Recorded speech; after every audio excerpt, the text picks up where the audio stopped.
4:20 p.m.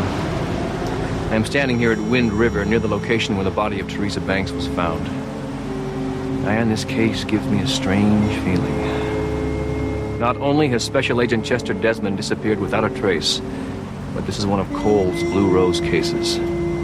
The clues that were found by Special Agent Desmond and Agent Stanley have led to dead ends. The letter that was extracted from beneath the fingernail of Teresa Banks gives me the feeling that the killer will strike again. But like the song goes, who knows where or when?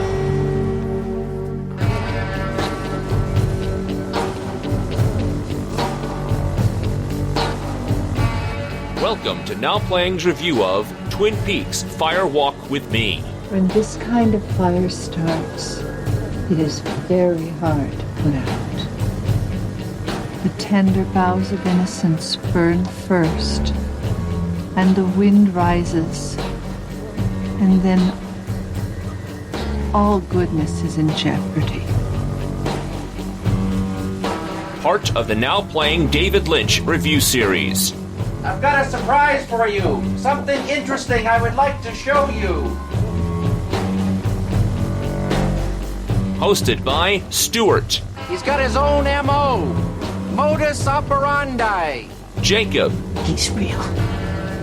He's getting to know me now. And Arnie. I don't take drugs. Nicotine's a drug. Caffeine's a drug. Join us at NowPlayingPodcast.com each week as we continue looking at all of David Lynch's films. I'm not going to talk about Judy. In fact, we're not going to talk about Judy at all. We're going to keep her out of it. And join Stuart, Arnie, and Jacob at NowPeakingPodcast.com for reviews of every episode of the Twin Peaks series. I want all mine.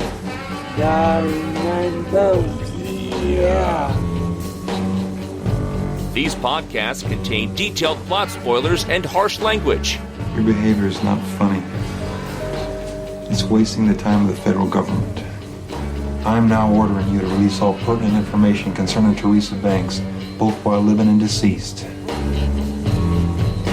Listener discretion is advised. Let's boogie.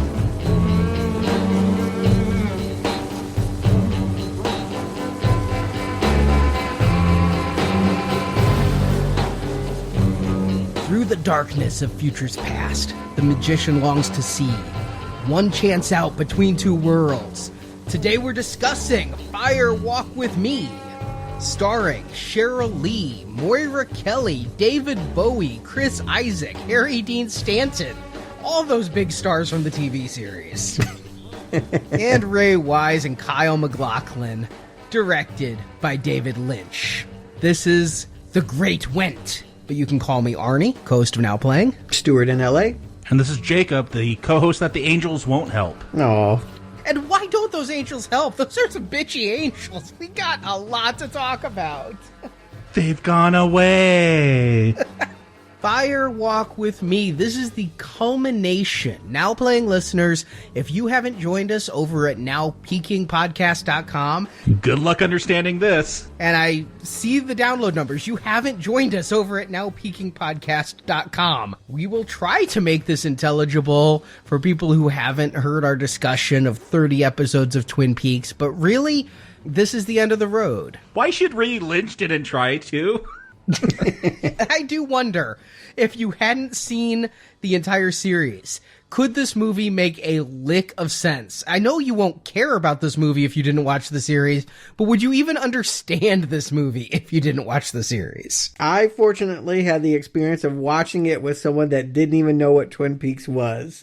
So yes, I can speak to that. What? Who is this person? I should preface by saying I have seen this movie more than any other in theaters. Like, you probably, it's what, Star Wars, or, you know, some people it's Jurassic Park. For me, it's Twin Peaks Fire Walk with Me. I went 4 times. Wow. When it came out August 28th, 1992. Yeah, that's nothing compared to my, 32 Phantom Menaces.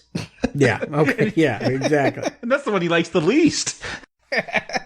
But my first time, the opening night was my first weekend at my dorm. I had just started college, making new friends, and hey, everybody, I really want to go see this movie. And the person that agreed to go was a girl from small town Alabama who was very Christian and had never heard of this series. Oh, no. And she had quite a visceral reaction. I was actually worried that we would have to cart her away in an ambulance like Annie. Well, I remember, I just watched this for the first time, again, maybe about 10 years ago when I watched Twin Peaks all the way through. I binge watched it and then went right into Fire Walk with Me. All I knew is that it wasn't going to wrap up Twin Peaks. That's what I had heard about it, that it was not a satisfying ending. I think I had a pretty visceral reaction to it as well that first time. It was a little different this time. Again, being able to talk through all these episodes and really suss a lot of things out. It came off different. And I remember when this movie came out, I was getting ready to go into my freshman year of college, but I hadn't gone yet. I'd go like a week later. This was the last movie I saw, still living at home with my parents. And I was in a Twin Peaks mode. I mean, when I moved into my dorm, I moved in before my roommate did. He came in to find a Fire Walk with Me 24 by 36 poster on the wall, a pot of coffee brewing. I had a micro cassette recorder and all the books on the bookshelf. So I was a Twin Peaks fan, and I saw this and walked out going, well, that's something. And then on a weekend home, like 2 weeks later, I went back. I decided I wanted to revisit it a second time in theaters. But this is a movie I bought on VHS when I revisited Twin Peaks summer of 93. I bought this used on VHS, watched it several times. I think I've seen it maybe a half dozen times now. I remember coming to like it, but I haven't seen it since 1993 until this review, where I watched it twice. I watched David Lynch's cut, and then I watched Q2's cut. Who? Which is a 3.5-hour fan edit by a guy named Q2 who took the 90 minutes of cutscenes, inserted most of them. He left 3 out, and I wish he'd put 2 of them back in, but he did all the legwork, so I'm not going to bitch too much. So I've seen a really, really long cut, a mini-series cut of this, and I saw the theatrical cut. Which is over 2 hours. This isn't a short cut, this theatrical one. Yeah, it's an endurance test. I've never liked this movie. I've actually despised this movie. But you saw it 4 times in theaters. I needed to process it. The first time it was actually just, I can't enjoy this because I'm watching someone writhe in pain next to me. And then the second time I went with other college people who claim to be fans, and, I want to see what that's like. I went home and I took my mom, who I'd watched the series with. She didn't like it. And then I ended up seeing it with my brother as well. And you know what? My mom and my brother were more diplomatic, but I've never known anyone that had a positive experience of it watching it in its initial run. Many, many years later, I would run into David Lynch fans who would claim outrageous things, like this is his best film ever. No, I've read that critics have come around on this film, and now, this is a great film, one of his best, which... Okay. With the Showtime revival, I'm seeing so many articles that are like the great reevaluation of Lynch's misunderstood masterpiece, Fire Walk with Me. So I was really, really looking forward to reviewing this. I mean, as part of our Lynch retrospective, where we're watching every Lynch film, this is the perfect time to find a diamond in the rough and champion a masterpiece that was hated at the time, right? I've seen it 7 times. I'm not even going to tease this. I don't like it now. I do feel like my curiosity this time, this is the first time I've been able to watch it on Blu-ray with the 90 minutes of cutscenes, the so-called missing pieces. My curiosity has always been, was there a better movie in there and it got cut out?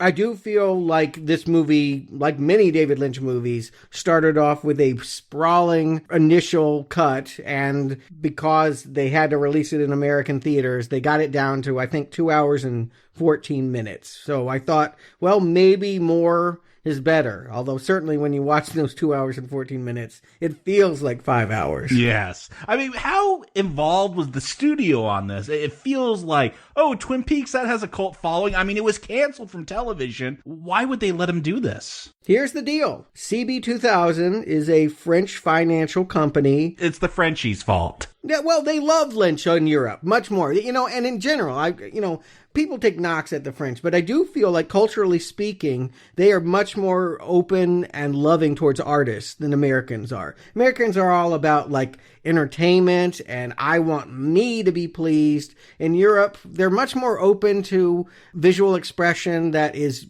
groundbreaking and new, and they loved Lynch.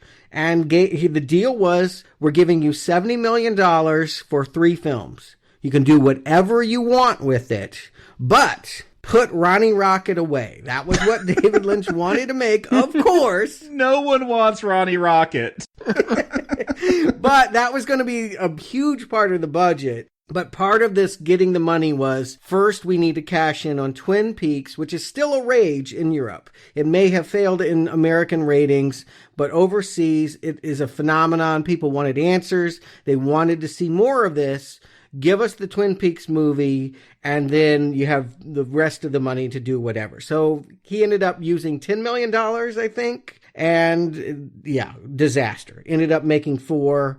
Big hit in some areas. Japan loved it.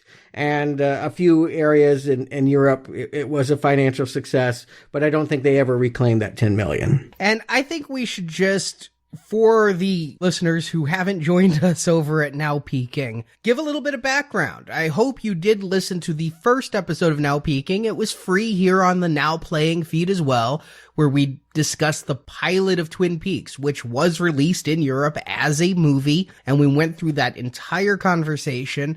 But to try to summarize 30 episodes of Now Peaking into 5 sentences, Twin Peaks was a phenomenon, and then its ratings faltered, and then it was unceremoniously canceled by ABC. They had quite a finale. I really wish you would all listen to yesterday's conversation. I think it was a good one as we discussed David Lynch directing the finale, one of 5 episodes that he directed himself. But with the series canceled, he announced plans for a trilogy of Twin Peaks movies that would continue the story. And I think everybody's expectation when he announced a Twin Peaks movie was that it would pick up on the cliffhanger that season 2 ended on, where, to spoil the entire Twin Peaks series, FBI agent Dale Cooper, played by Kyle MacLachlan, went to Twin Peaks to investigate the murder of Laura Palmer. And what we're going to see in this movie is her murder, but in the course of his investigation, he uncovered demons in a black lodge, including a long, stringy-haired roadie named Bob, who was possessing people, and it ended with Cooper himself possessed by an evil spirit. And that was the last shot of the show, and I think I wanted nothing more than that resolved. So it was a bit of a shock when I read that no, Lynch is going back. He loves Cheryl Lee, wants to work with her, wants to tell the story of Laura Palmer, not the story of Agent Cooper. It should also be said that he was very frustrated that ABC made him resolve the murder storyline at all. His plan for the whole series, whether it ran 2 years or 20, would be that you'd never know. That it would constantly be something people asked, but that the plots would really be about a small town with a whole lot of secrets. And this murdered 17-year-old homecoming queen was just the catalyst for learning about a whole lot of debaucherous behavior in a town of 50,000 people. And so when they made him resolve that midway through the second season, he checked out a lot. His co-creator, Mark Frost, took the reins. I think it's very telling. Mark Frost has an executive producer credit on this movie, but contributed nothing to the story at all, was not involved at all in this movie. This is pure Lynch, mixed in with one of the producers and writers, Mark Ingalls, but not the other one, Harley Payton, who had been ostracized. Frost was off working on his own movie. It was already shot. It was already shot and done. He could have worked on it. That was the excuse. He didn't want to work on this because he didn't like it. Yes, that's what I read as well, is that his name's on it, but he didn't want any part of it. This is Lynch's story going back. And If you do get a chance, you can still hear our entire Twin Peaks series at nowpeakingpodcast.com.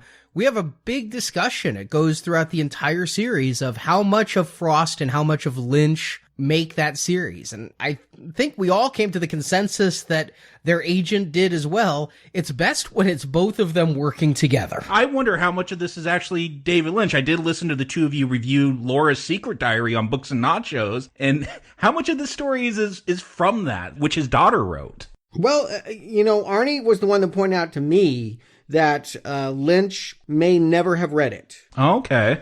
I think that's why Ingalls is here. Ingalls is here to work in sort of the story supervisor role to try and keep as much continuity as possible with what's established. I was very disappointed when I found out what the plot of this movie was, that it wasn't picking up with the season 2 cliffhanger, but going back in time to look at Laura Palmer, because I always felt like we knew what happened to Laura Palmer. It was very well documented. All of the things were inferenced through all of the clues of the show, and then she had a lookalike cousin who basically repeated her fate 15 days later. We didn't need to see Laura Palmer die because we had seen that happen in Simulacrum with Maddie Ferguson. And so I just felt like there was no real good reason to go back and show us the things that they're going to show us in this movie. I came into it already hating the concept. And I didn't mind the concept, but yes, Jennifer Lynch said she didn't think her father read this. There's definitely some continuity errors in here that do not line up. We'll point out a couple of them as we go through. But I'll admit I was disappointed that we weren't going to find out about the cliffhanger. Still, it was Twin Peaks. It was David Lynch. I was there opening weekend. I was ready to receive whatever he was going to give, even if it wasn't going to quench the thirst I had. Although, we'll talk about it as we go through. There were some morsels for people like us who wanted season 2 to pick up. Heather Graham's going to show up, who was a character from the end. I don't even know if you could call them morsels. They're very, very tiny, yeah. But the biggest one is a cutscene that wasn't even revealed until a couple years ago. Like I said, there's a 3.5 hour cut of this. What we know of is there's an hour and 40 minutes of cutscenes on an already 2 hour and 15 minute movie. I agree with you, Arnie. I was going to follow this wherever it went. I was despondent that the show had gotten canceled. I would have seen anything Twin Peaks related by fall 1992, but I had heard the rumors. I had heard the early reviews. 2 years after winning the top prize at the Cannes Film Festival, Lynch went back with a big premiere there, May 1992, and got the most scathing reviews of his life. Booed. The entire movie was booed. There were angry press conferences declaring, how dare you make this movie? In Lynch's defense, the movie that won him the Palme d'Or, Wild at Heart, also got booed. Only by Roger Ebert. But yeah, I mean, who boos everything that David Lynch makes until Mulholland Drive. I had also read a couple of reviews, but I was never beholden to reviews. You know, I took them as indicators. If Entertainment Weekly, which was my go-to source back then, gave something a bad review, it still had a 30% chance that I'd like it. So I went in thinking that I would prove them wrong. And I would argue, I don't have to like a movie to find it intriguing. I think there are many interesting disasters. There's plenty of movies I would happily watch again, knowing they're not good movies. My feeling is a bad Twin Peaks is better than no Twin Peaks. Something I will revisit, I guess, as we get into it. I don't know. Some of those mid-season 2 episodes were pretty bad. I could have done without them. I would have never cut any of those episodes, truth be told, even though I would call 2 of them flat out bad. But this movie, Arnie, give them the plot. Is there one? That's kind of hard to do, Stuart. You say that so easily. Yeah.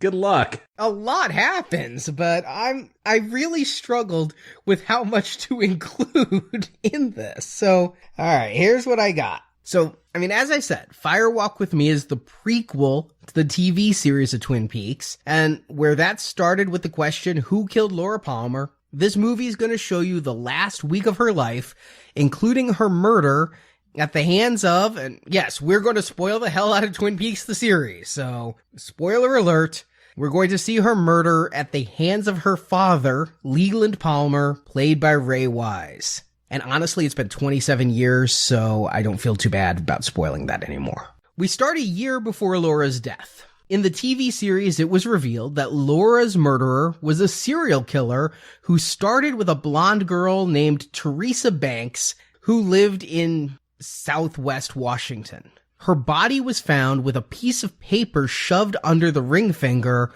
That paper had the letter T on it. Well, this movie is going to start with her death. And in flashbacks, we're going to find out why she was killed. Teresa was a prostitute who placed ads in Flesh World magazine alongside her friends Laura Palmer, again played by Cheryl Lee, and Ronette Pulaski, played by Phoebe Augustine.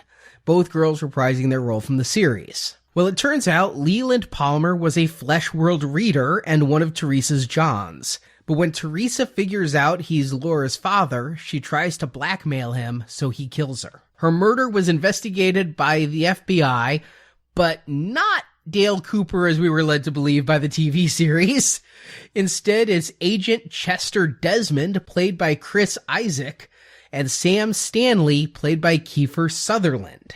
But during the investigation, Desmond disappears and Special Agent Dale Cooper, Kyle MacLachlan reprising his role, is sent to investigate, but Desmond is never found. There's also another FBI agent played by David Bowie. We'll talk about him. But not Judy. We then jump a year later and see Laura's life. She's trying to be a good friend to bestie Donna, Moira Kelly taking over the role from Laura Flynn Boyle. And Laura's trying to do her homework, keep up with her Meals on Wheels program, but it's hard with her cocaine habit. She uses her boyfriend Bobby for drugs while cheating on him with Sullen James. But as I mentioned, she's a prostitute, so she's cheating on Bobby with lots of other people to get drug money, including local dealers Leo Johnson and Jacques Renault. In the midst of this debauchery, Laura is also plagued by visions of Bob, a long-haired, creepy guy in a jean jacket played by Frank Silva. Bob is a supernatural spirit that has taken over the body of Leland Palmer, and Laura is just beginning to realize the man who's been raping her for years is her own dad. Things get more frenzied. Laura takes Donna out for a crazy night of drugs and sex, but then flips out when Donna gets roofied. And finally, one night, Laura and Ronette go to Jacques' cabin for sex with the fat Canadian and Leo. But Laura was followed by her father, or Bob inhabiting her father, who waits outside the cabin to ambush Jacques. When Leo leaves, Leland takes the two girls to a train car to rape and kill them.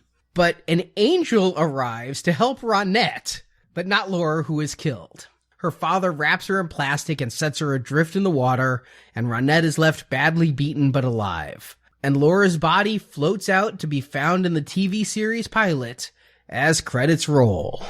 Yeah, the TV series pilot, and boy, they make it loud and clear in the opening shot of this movie, we're not doing what we did on TV. This actually starts with television static and then someone smashing the hell out of the TV set. A louder metaphor Lynch could not be made. That message isn't too subtle, is it? I think that's playing to the back row. We're smashing televisions, whether it's his anger at ABC or just saying, hey, on TV we couldn't show you Laura's tits, so here we go. And I want to say, a lot of criticism for this movie gets written off because the people are like, well, the fans were mad that we did something different with it, that we didn't follow the quirky, more comforting vibe of the TV show. I want to insist, I'm very okay with an extreme, dark, blue velvet vision. The show really got very goofy in season 2, so to course correct and go back towards that pilot or even beyond that pilot, I'm okay with. That's not why I don't like it. I'll say that is one of my criticisms of this. Once we get to Twin Peaks, we're going to spend a good, half hour or something in Deer Meadow. But when we get to Twin Peaks, I do miss that dichotomy between the light and the dark. That's something Lynch goes to over and over, that almost no one from that television show is going to be here to provide that. Again, that humor is brought in by a lot of those side characters. I don't need the most embarrassing stuff with Dick Tremaine and that kind of stuff from the TV show. But man, this is just all around dark and overbearing to me. It is a very dark movie, but I'm not put off by the lack of the humor either. I think that a lot of times when it was Lynch doing the humor, it did work for me in the pilot and in the other episodes, but by and large, the humor was really grating me, especially in season 2 of Twin Peaks. And if you're going to take it and distill it down to a 2-hour movie, I don't know why Lynch bothered bringing back half the actors he did. I mean, there's so many cutscenes, and I've heard actors on other movies speak and say, I knew I was going to be on the cutting room floor because when I read the script, nothing I did was integral to the plot. And when you get in the editing room, you really take it down to story. So he brought back Ed and Nadine and Norma, and so many other characters had moments, Andy and Hawk.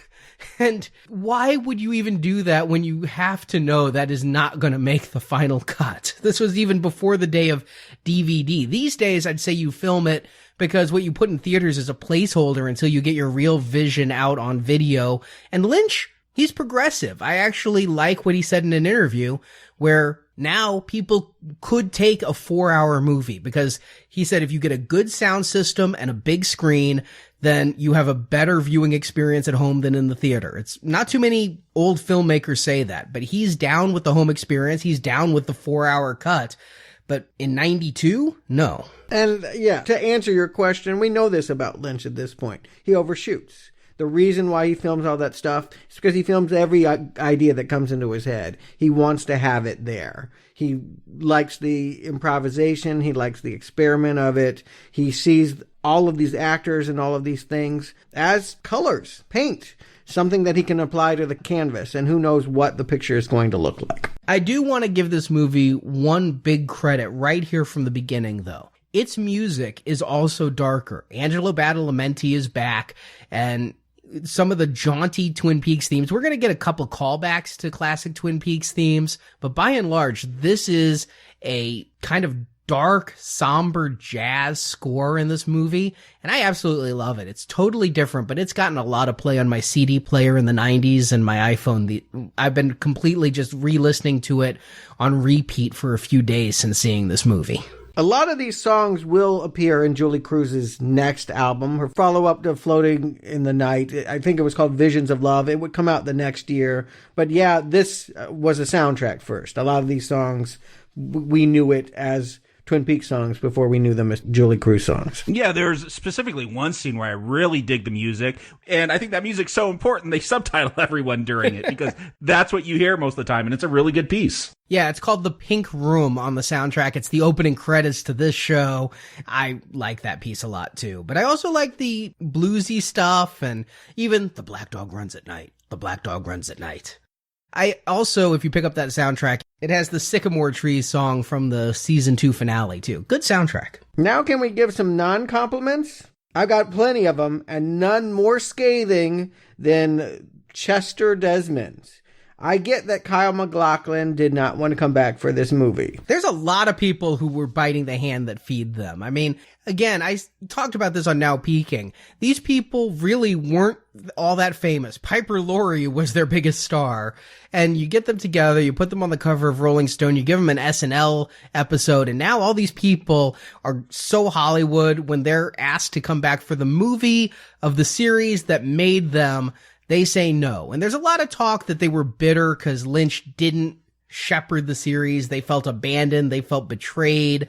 But still, come on, MacLachlan. You got Dune. You got Blue Velvet. Lynch made your career and you're saying no? Ugh. Well, he did end up saying yes. He is going to appear in the second segment of this, but it was intended, and I think it would be in keeping with some of the things in the autobiography if he had actually been the one to come downstate to Deer Meadows and investigate Teresa's murder. Instead, we get the guy that was actually considered for Kyle MacLachlan's role in Blue Velvet, and thank God he didn't get it, because if he ever did, I would never recommend Blue Velvet. Yeah, I mean, Chris Isaak here. Look, there's stuff that I like in this first segment. Like, again, Lynch's style of humor. When we're introduced to Agent Chester Desmond, he's in North Dakota, And what is this, like prostitutes on a school bus? Like, all the kids are crying. There's a couple of scantily clad women. They're handcuffing the driver. Like, the acting's awful, but I just love the setup. I looked in the credits and they are listed as Prostitute 1 and Prostitute 2 there. So, yes, that is wonderful Lynchian humor. I find that to be funny. Chris Isaac, I mean, hey, he was in Silence of the Lambs. Remember his pivotal role there? Was he?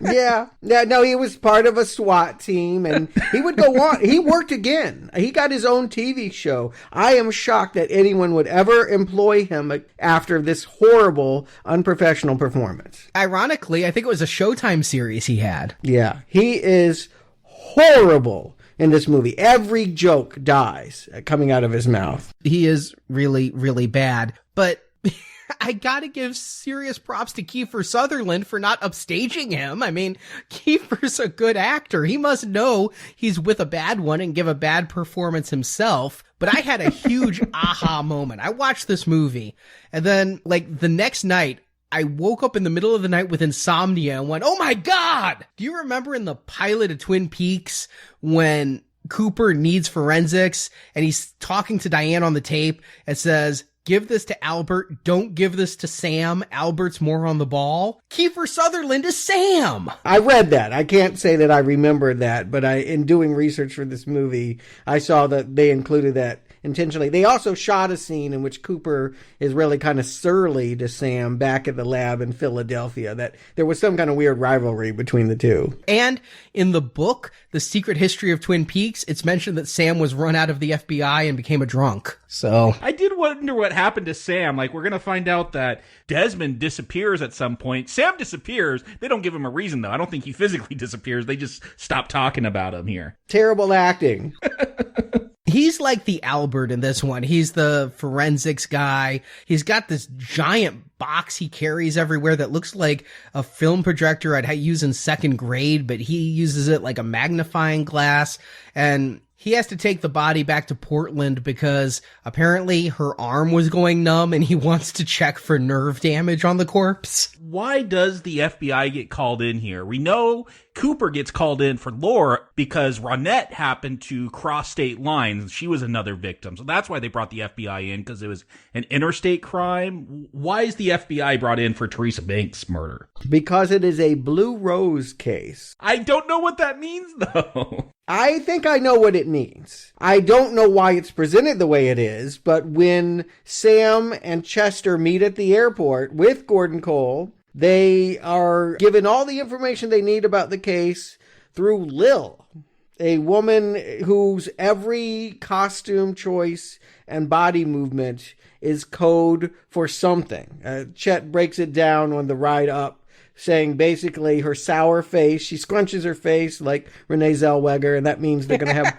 problems with the local authorities. That is mean to Renee Zellweger. Pre and post surgery, she does not deserve that. Walking in place means they got to do a lot of leg work. Well, they go like to 2 other places. I don't know if it's a lot. But anyway, most ominous of all is on her tailored dress pinned a blue rose, something that Chester cannot tell Sam about. He doesn't have the clearance. But I'm going to speculate. Much of season 2 was about Project Blue Book. I think that the blue rose might have something to do with that. That is the only guess I had, was Project Blue Book, Blue Rose. But why would they know that? And again, if you're Stuart's friend that's from Alabama that's never seen Twin Peaks, like, this would mean nothing. None of this would mean anything. I saw every episode of Twin Peaks and Lil the Dancer meant nothing. I'm going to say, of all the things in this movie, Lil the Dancer is the thing I hate most. I absolutely hate this entire contrivance. More than Chester? Yes, more than Chester. First of all, Lil the Dancer with her Annie red wig, and that's not a clue. They never talk about that Bozo the Clown hair being something. I mean, maybe that's her natural color. God, that's nobody's natural color. And that scrunched up ugly face and the silly dance. Oh my God. You know, in that fan edit that puts so much in, I wish they'd cut this out. But yes, later on, Cooper's gonna show up for a cameo is what I'll call it. Talk to Diane on a tape and say, this is one of Cole's Blue Rose cases, so I do think Blue Rose may mean there's something supernatural at work or something else going on. Project Blue Book was specifically about messages from space and extraterrestrial forces. It's a real thing. Yes. And they go into a lot of that with the Secret History of Twin Peaks book.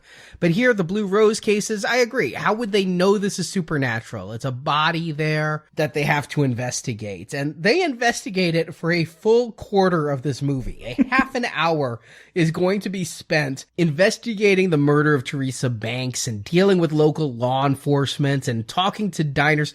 It's like we talked in the season 2 finale about doppelgangers. This is like the evil Twin Peaks, right? Where you don't want to go to the diner and the police don't want you there. They have awful coffee. Yeah, this is no Harry S. Truman, the benevolent sheriff of Twin Peaks, the Sheriff Cable who doesn't even want to see Desmond or Stanley.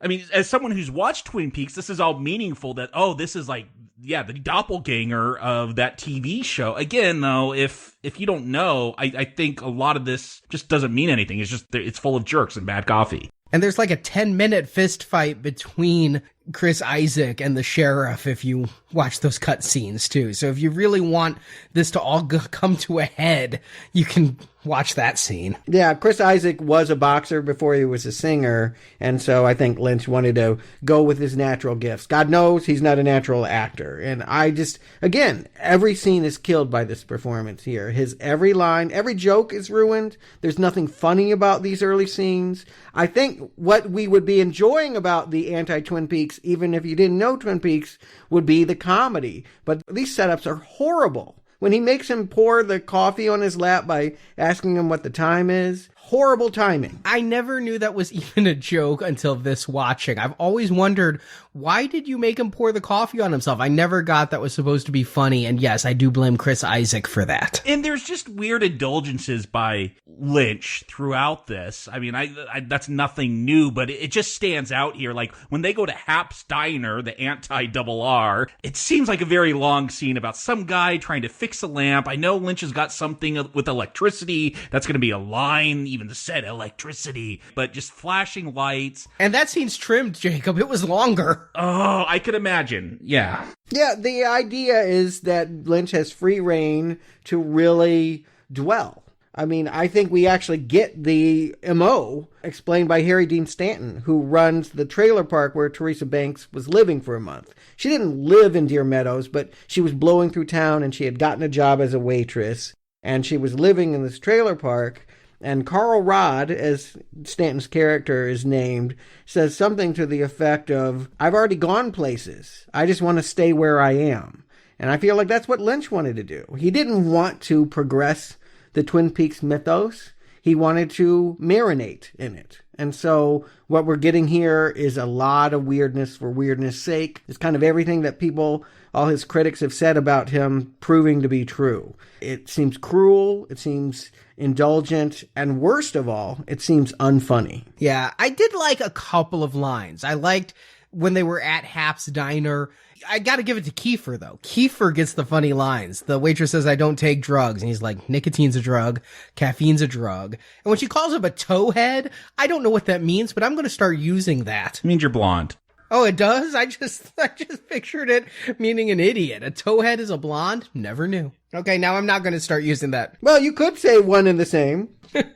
Well, yeah, I guess that is the stereotype, but... Stereotype, yeah. I will say the autopsy's pretty gruesome, though. Yeah, they pull that fingernail back. Oh. Yeah, that makes the tweezers under the fingernail scene, which in Twin Peaks, the series, was already cringeworthy, so much tamer by comparison that they have to find the letter that way. Now, again, Cooper was supposed to be the one, or it was heavily inferred Cooper did all this investigation in the series. And the first draft of the script, it was all written for Cooper. And then basically what happened was the show got canceled in May. The season finale aired in June. The script was written in July. And Kyle said no, so it was rewritten in August. And then he said, okay, I'll give you 5 days. And so they come up with this middle part for him. But they already had cast Isaac and was moving forward when he changed his mind. when they get to the trailer park, there's a couple key things. First of all, there's some woman at the doorway. I want to just say that is not Anne Ramsey from Goonies. I went looking for her. I swore it was Anne Ramsey. I did too, but Anne Ramsey was dead by this point, so that is not Anne Ramsey, but it really looks like her. Head smashed by a basketball already. All right. And second, the big MacGuffin here is that a ring has been removed from Teresa's finger, and this ring is going to be our through line of the film, I guess. Yeah, this is something totally new. Even if you watched all of Twin Peaks, you have no idea about this ring. You're going to recognize the engraving on it of that owl hieroglyphic. But yeah, now there's a magical ring that, I don't know, makes you disappear or something. I'm not even sure what it does. Oh, I mean, I wouldn't overthink it. I think that once you wear it, you're fated for death and fated for doom. It is being marked. I mean, I think it's as simple as that. That owl is upside down. That is a sign of the Black Lodge, where all the evil that haunts Twin Peaks resides. I never remember to think about that as upside down. I just figured the ring was facing a certain way. Wouldn't this be more interesting then to find out about maybe the Black Lodge expanding? Because I've always thought of that something tied to the town of Twin Peaks, being in the Ghostwood Forest. Here now we're in Deer Meadow. This ring has somehow gotten somewhere. Like, again, I'm thinking Lord of the Rings with this ring just like traveling around with a will of its own. But I find that a more interesting story and would be more ominous that, oh, like for a fan of the TV show, oh, that evil was actually spreading out and growing and it's something big now. Well, I think the way that it is traveling is through the power lines. Yeah, because we get a whole lot more electricity. Yeah, we have this moment in the trailer park where Chet's walking around and we just see a shot of a pole. I think it's an electrical pole. Maybe it's a phone pole. Yeah, it's got the electrical meter on it that, the meter readers would read to tell you how much you owe. Right. Okay. So yeah, it's electricity. It's a conduit. And we hear this, which we didn't mention yesterday, but was a sound made by one of the phantoms. It's an Indian yelp that I think signifies the approach of a spirit. I think that this ring, rather than fly there on the wings of an owl, I think it came down through the power lines. Teresa Banks' trailer certainly seems to be glowing with some kind of electricity when Chet returns to inspect it. What we see is a mound of dirt. And if you remember the pilot of Twin Peaks, when Laura's body was found in the train car where she was killed, was a mound of dirt that had a locket on the top, or half the heart necklace, and then the note, "Fire Walk with Me." Case in point, we never see that happen here. We never see Leland make little dirt mounds. But here, there's the little dirt mound under a trailer. There's the ring. Chester Desmond reaches for the ring. We cut away, and he disappears. So did he disappear when he touched the ring? You're right. Now I am thinking Lord of the Rings. It's the Ring of Invisibility, Jacob. He put the ring on and boom, he was attacked by ring wraiths, I guess. But we're going to find out later on when Cooper comes that the trailer the ring was under, it wasn't Teresa's trailer. It was the trailer of the Chalfonts. No, that's an empty lot. It is now, but that was where the ring was. Yeah, the trailer disappeared. Yeah, the ring was under the Chalfonts trailer, and that was an old woman and her grandson. They're not the Tremons. This is so confusing. Yeah, that was the Tremons in the series, but it's the Chalfonts here. Yeah, it's the same actress, right? Yes, it's Happy Gilmore's grandma, but here's the interesting thing is Carl, played by Harry Dean Stanton, the guy who runs the trailer park. I know we said that, but I'm trying to keep all the people straight. He tells Cooper that the people who had the trailer before the old woman and her grandson were also named Chalfont.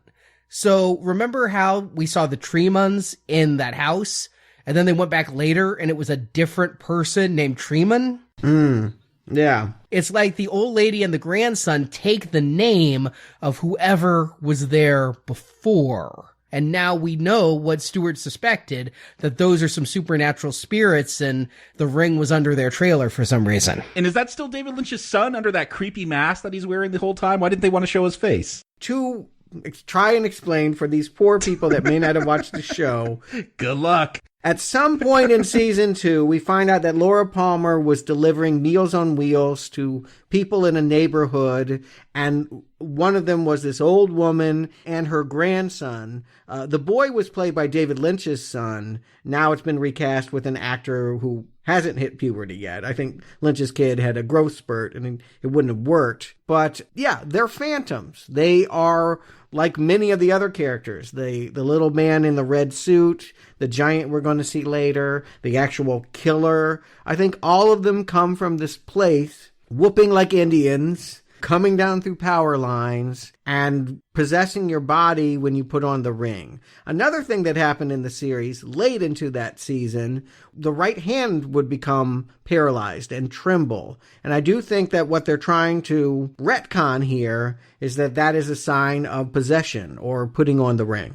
And we're going to see a lot of these weird creatures when we go to Philadelphia, a place I never expected this story to go. But we're going to go to the FBI office in Philadelphia where, I never got from the TV series that Cole, Albert, and Cooper all worked in the same office together. That seems like they could have their own sitcom going, but they're going to be there. Cooper's doing some weird stuff with a security camera, all as a precursor for David Bowie to show up as another lost FBI agent. Robert Ingalls, the co-screenwriter, has talked about what they were doing here. And there are some deleted scenes that explain some of it, and then some of it I only got from his interview. But, well, here's what I can tell you about Philip Jeffries.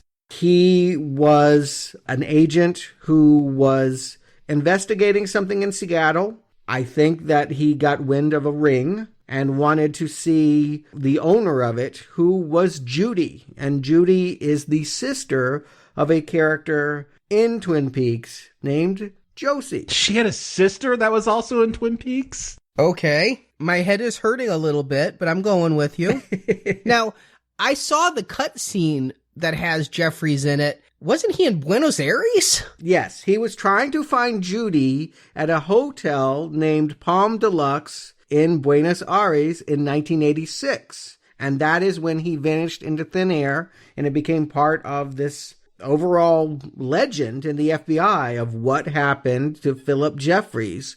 And this gets solved here in 1988 in Philadelphia, thanks in part because Cooper had a dream, as he's wont to do. And in some of his best moments in the TV series, he figures out things by following his intuition and by going and doing what his dreams tell him to do. Here, his dreams tell him that if he runs fast enough out of the sight of a security camera, he will be able to see himself on the monitor in the next room. And he sees Jeffries walk past him. Now, if you're going with electricity, I guess, well, he's actually walking in the hallway because we see him come off an elevator. So it's not like he's generated by the camera. But when he gets into the office, Gordon Cole starts screaming because Gordon Cole is hard of hearing, and Gordon Cole is played by David Lynch. He's Cooper's boss. We saw him a couple times on the series.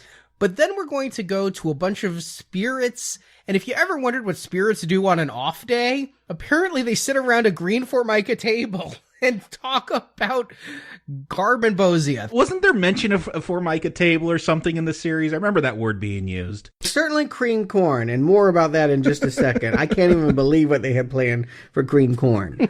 But yes, just to put it all in context, that Jeffries was snatched away from our world in Buenos Aires and has spent the last 2 years in an astral realm that just kind of looks like a room above a convenience store. It's got newspaper over the windows. It's pretty shabby. And yeah, a cheap Formica table where the killer and the midget and bowls of cream corn and those tremuns or chalfants, the old woman and her magician's son, who sometimes turns into a spider monkey, and an engineer, an electrician, and... What was that? Wait, hold on. Was that Chris Isaac in the beard or something? I can't tell. That was... Yeah, I just wrote down there was a bearded man. I didn't know who it was, though. He's known as the Woodsman. There's actually 2 Woodsmans there. I think they're craftsmen, and one of them was Duke Leto in the Dune. It was Jürgen Prochnow. He's just a friend of David Lynch that showed up and said, yeah, I'll do this. Okay, so it wasn't like Chris Isaac has been in there so long that he grew a beard. Well, that would be a way of interpreting it. But no, that's not Chris Isaac playing that part. And so, yes, we have a weird astral realm. Supposedly, David Bowie has lived here for the last 2 years. Philip Jeffries, his character with a very bad Southern accent, has been trapped in this realm. It's because you can't have an FBI agent who's British. Yeah, I guess that's part of it. You're a good point on that, but oof, horrible accent. And I'm a David Bowie fan, but maybe the worst thing he's ever done? Maybe he's related to Lana with that Southern accent. I still think it's a better Southern accent than what Benedict Cumberbatch tries when he goes Southern.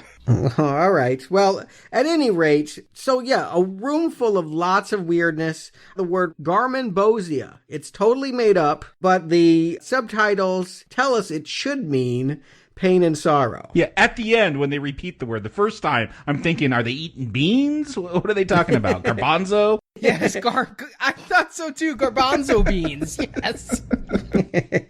Well, about the cream corn, Robert Ingalls, who was there for much of the writing in the second season, said at one point, believe it or not, this realm was going to be made entirely of cream corn. That it was a planet of cream corn, and that all the monsters came out of cream corn.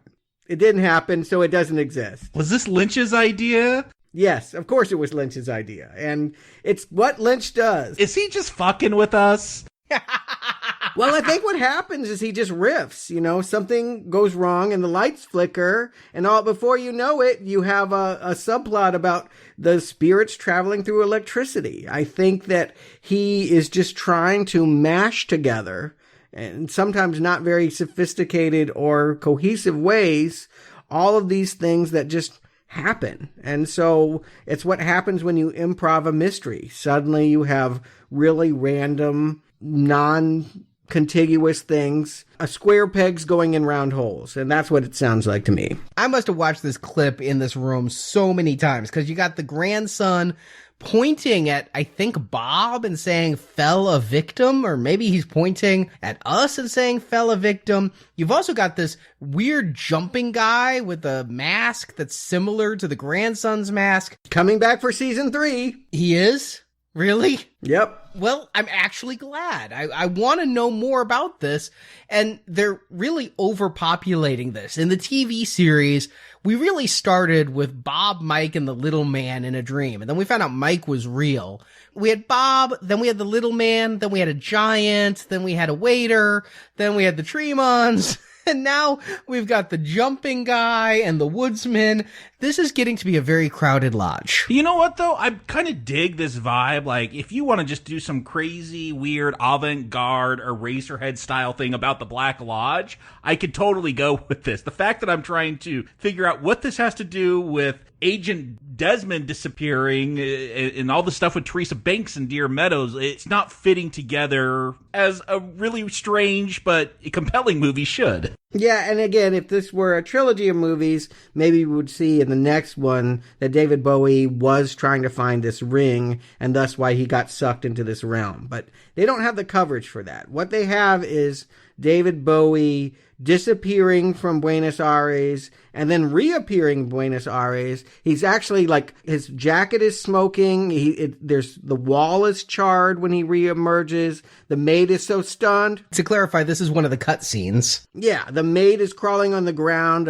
A bellboy has shit himself and saying, "Are you the man?" I mean, so he did come back and surprise everyone, but I think that it's kind of like a flickering light. He can come back into our realm for a little bit, and then he disappears back into this astral plane yet again. And so that's what this is here in Philadelphia, a brief moment that he can come, talk about what's going on, and then disappear.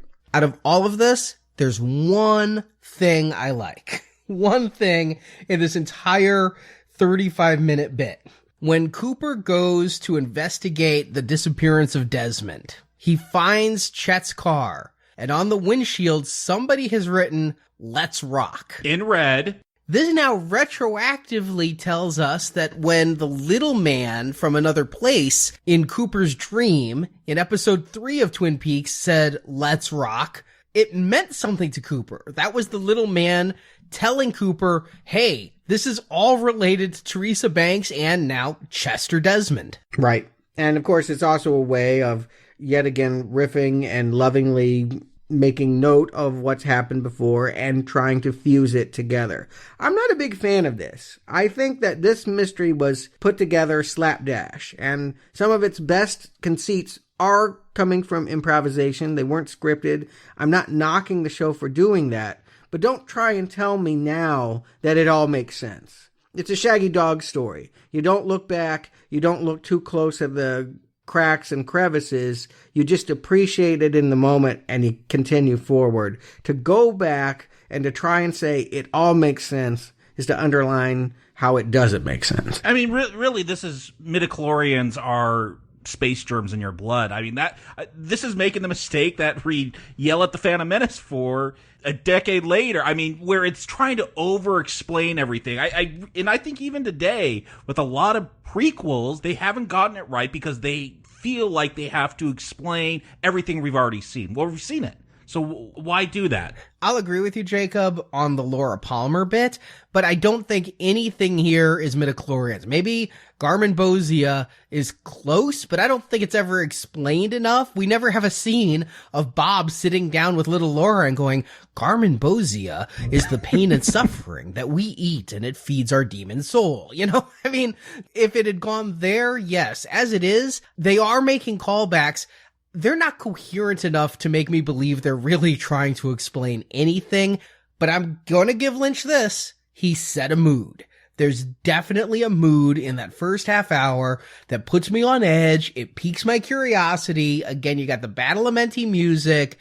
I don't know that we needed to spend a full quarter of the movie on these new FBI agents and Teresa Banks, but all right, I'm very happy when it's over. When we finally get Cooper talking into the tape, we get Diane, and then 35 minutes into the movie, we get the Twin Peaks music. We're going back to Twin Peaks, and we're going to start with that music. It feels like we're starting an episode now. And isn't this where they should have started the whole movie? Because, yeah, I thought everything was horrible in this first half hour. Even Kyle MacLachlan was not a fun presence to see here. I didn't enjoy any of it. I always enjoy Gordon Cole. Look, this first half hour, there's a lot of things to complain about. I've always admired it more than the rest of the film because it does feel different. It doesn't... More? Yeah, I find this to be the more interesting stuff because, look, we're going to talk about when we get to Laura. I don't find a whole lot of things interesting with her. Now we're going to spend an hour and a half with her. Well, Laura is sort of everything that brought Cooper to Twin Peaks. She has a lot that's interesting about her because she touches everyone's life there,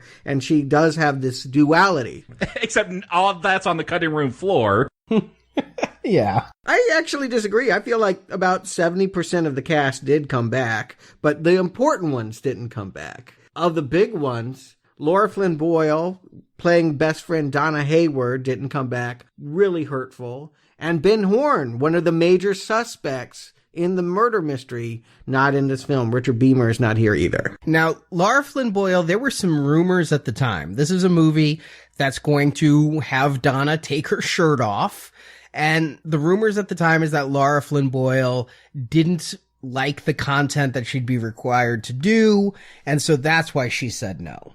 Later on, she's clarified that she had other projects that she had to do. The same thing happened with Sherilyn Fenn. She was filming Of Mice and Men at this point and just couldn't get out of it to come and do a Twin Peaks scene. And things were contentious. I mentioned MacLachlan didn't want to come back. A lot of the cast felt really burned by Lynch.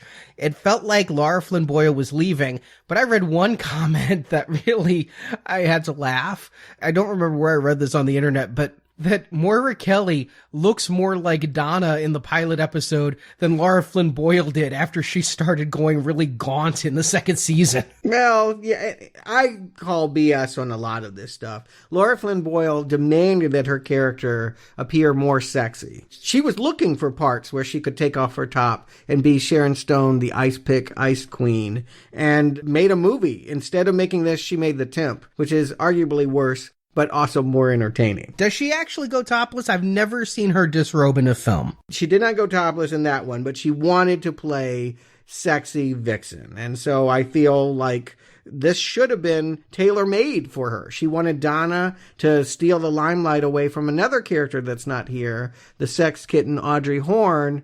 I definitely feel like here was that opportunity. I tend to believe that people didn't like Laura and that Laura didn't like people towards the end of the shoot of the second season, that people were just ready for her to be gone, and vice versa. Very possible. As for Richard Beamer, Ben Horne, he didn't return, but in his defense, Lynch had only written him literally one scene. You point out rightly that when Laura Palmer's killer is revealed, it really came down to two people, Leland Palmer or Ben Horne.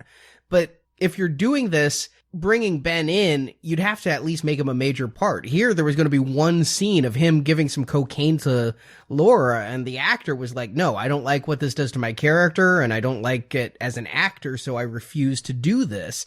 So what Lynch wrote for Ben Horne in this wasn't all that interesting to begin with. Not that you can even have this mystery, right? Again, even if you haven't seen Twin Peaks, I don't know how this would play, but I don't think it's the right choice to try to make this a murder mystery over which one's going to kill her, because the majority of the audience is going to know. It is a slow reveal. We will start with Laura Palmer in a very sunny neighborhood, characteristically sunny. This is happening in the last week of her life, and this is supposedly February in upstate Washington, and there's not rain or snow throughout this entire shoot. It was filmed by the same cinematographer that did do the pilot, but they shot it in September and not February. And even though Twin Peaks is supposed to be on the very northeastern border of Washington State, it's actually filmed in Snoqualmie and around that area.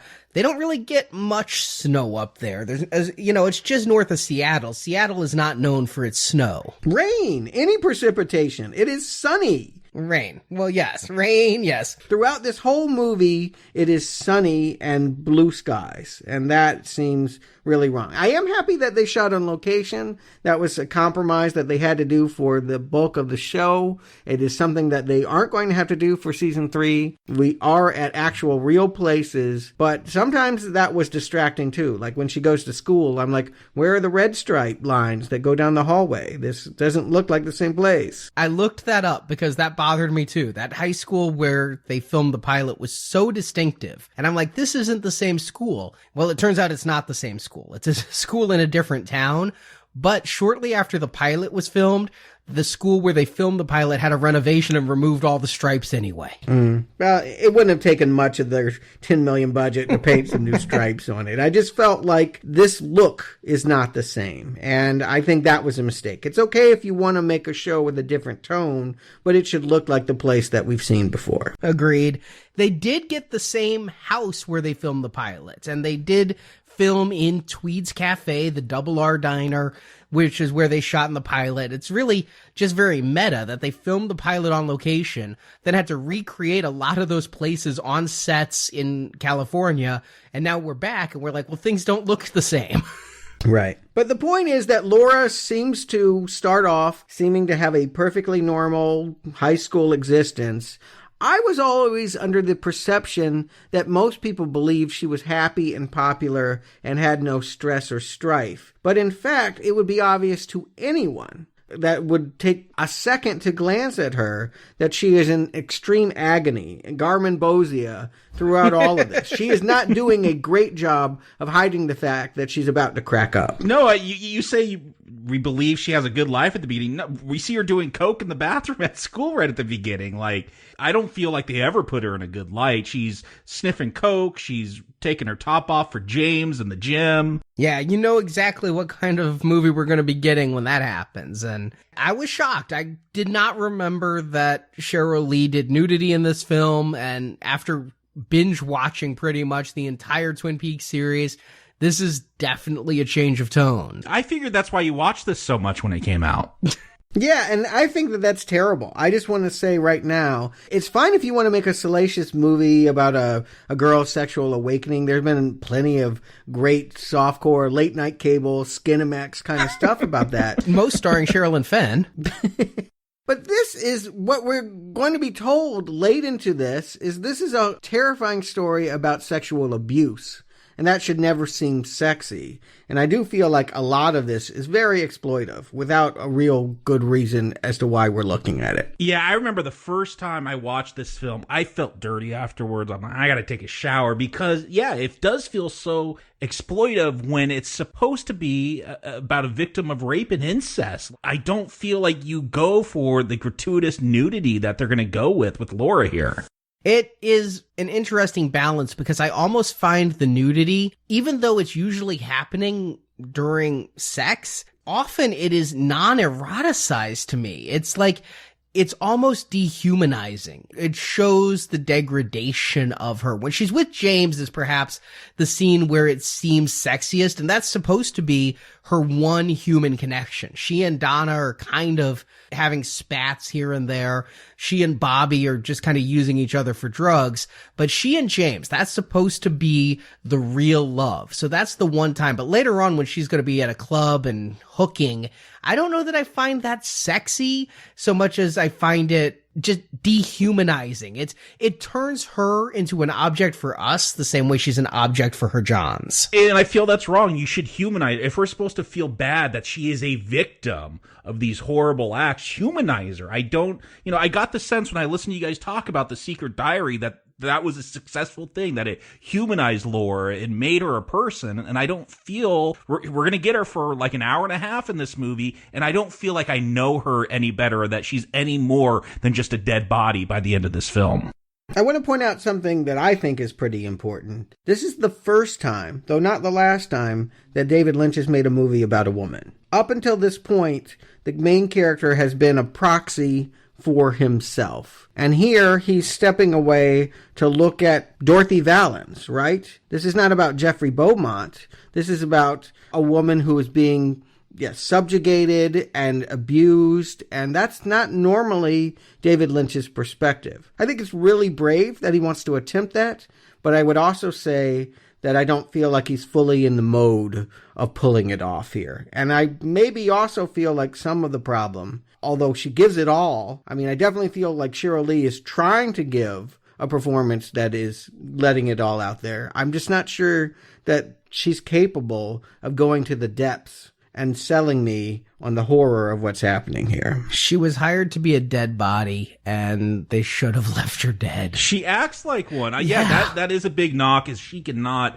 pull off the pathos that she needs to be able to pull off for Laura Palmer as a living being. Oh, we're all in agreement of this? Yes. I'm surprised because it's on the video box, and I've definitely heard people say she gives one terrific, maybe a landmark performance, an Oscar-worthy, one-of-a-kind, nobody's done it better. There is one part of her performance that we'll get to later that I do like, but no, for the most part, her as Laura Palmer, as a living being, no. Okay. She does not work for me. No, me either. I really wish I liked her more. I wish that she could bring me more into this, and I think she screams really well. She did it in the series when she'd show up in the Black Lodge. You're getting to the part that I like about her. I think she really has a frightening scream, but there are so many scenes where I'm like, the words on the page make me think that it would be good. But like, there's one line where she's talking to Donna. She's like, "Are you my best friend?" And I think that should be a heart-wrenching scene. And it's just not selling it to me. I'm sorry, but she is a big problem. You're recasting Donna. You might have thought about recasting Laura. And yeah, I want to stress for those that didn't follow us, Laura Palmer never, with the exception of one flashback, appeared as alive in the TV series. She was a photograph. She was stories in a diary. She was what other people remembered. We never really knew these events with her depicting them. That is, I guess, the perverse thrill of this, is to see a dead body come to life and reenact what we know is going to happen, but watch it dramatically play out. If that is going to be any appeal at all, we need to buy this performance. And I'm glad to know that I'm not alone in this, that I don't find this performance works. And I don't believe that she was experienced enough. She could probably do it better now than at the time. At the time, this was one of her first acting gigs. And we knew also, for those who didn't follow us at Now Peaking, she couldn't act because Cheryl Lee did come back as Laura's identical cousin, Madeline, and she was terrible there too. You guys were a little harder. I felt like, and I feel like in many cases, David Lynch can get a performance that he wants from anybody. Non-actors, musicians, anybody who's not named Chris Isaac. I was about to say Chris Isaac. He can usually get what he wants. That is the worst performance I've ever seen David Lynch give a pass to. But by and large, I felt like on the show, yeah, Cheryl Lee is not an experienced, trained thespian, but I felt like what she was asked to do with Maddie, and certainly the moment in which she was murdered, was very heart-wrenching. And so I think that many times these actors are capable of moving us, even if I wouldn't hire them for the next Shakespeare play. I'm really interested in hearing Cheryl Lee read that Secret Diary of Laura Palmer in the upcoming audiobook, because I wonder if she can play Laura Palmer's pathos better now than she could 25 years ago. I bet she can. And that's the thing. When she played Madeline, the identical cousin, it was a very different role than Laura. Madeline was sweet and innocent still. Laura is a sexually abused drug addict, and she's not pulling this off as an actress. It's kind of difficult to talk about because I feel like it's just a wave of depravity. But let's kind of walk through the movie and what we're seeing here. In the beginning, it has been established that since she was 12, she's been molested. She goes to her friends on Meals on Wheels, Harold, and hands him a diary, her real diary. She has two, because she leads a double life. And in this diary, she's found that someone has been reading it, tearing out pages. She knows it is a creature, I'm not even going to call it a man, a creature that comes to her named Bob. Her discovery throughout this movie is to learn that Bob is her father. That will happen in about half an hour. Yeah, and it's really the diary that sets events into motion, because you're right, she does seem, other than the coke habit, fairly happy until she goes to write in that diary, notices the pages are ripped out, and thus begins her panic that will go on for about 90 minutes until she's dead. And she does go visit Harold. We only get one scene with Harold. The thing that I'll grant this movie is it does start with her handing over the diary, which is how the diary ended, which is somebody's been tearing out pages. I'm going to give you to Harold, thus minimizing the possibility of conflicts in the timeline, but yet not fully avoiding them. Yeah. I feel like a lot of what we get after this is a descent into hell, and that it is David Lynch using lots of expressionistic devices, sometimes very effectively, to unnerve us with the horror of incest. It's something that I don't feel like it takes much for me to be horrified. I mean, I think that is a subject matter that is easily to bring us to repulsion and grief and shame. I don't know that his approach is the right one. I mean, is it respectful to have midgets and cream corn and horses and all of this surrealism if what you're trying to convey is a tragedy about sexual abuse? Going back to Eraserhead, that is really a movie just about a feeling for me. Like, what is this feeling of anxiety? And so, yeah, I think you could do that, is create some surrealist horror film that gets at what does it really feel like, the confusion, maybe the guilt, whatever, all those different feelings. I think you can do that, but Lynch fails here if that's what he was going for. Let me try to mount a defense for this film then, in that you say horror movie, Jacob. I think this is a horror movie. Oh, I agree. It's a Nightmare on Elm Street type film. We've got a demon phantom coming to Laura in her sleep. We're going to have dream sequences. And so I'm okay if you're going to go basically with a slasher or a supernatural slasher film. If you don't want this to be, a Lifetime TV movie emotion about incest, I'm okay with just making it horror, especially since her father is possessed by another demon, thus it's not actual incest. It's not that her father has lustful feelings for her. It's that this demon has lustful feelings for her and uses her father's body. Yeah, but if Lynch wants to get at, like, what does it mean to be an incest victim, or what does it feel like, you got to make that jump. You could say there's this evilness that possesses you, but again, that's why this film is so muddy. It's like this is as serious about incest as Nightmare on Elm Street is about pedophilia.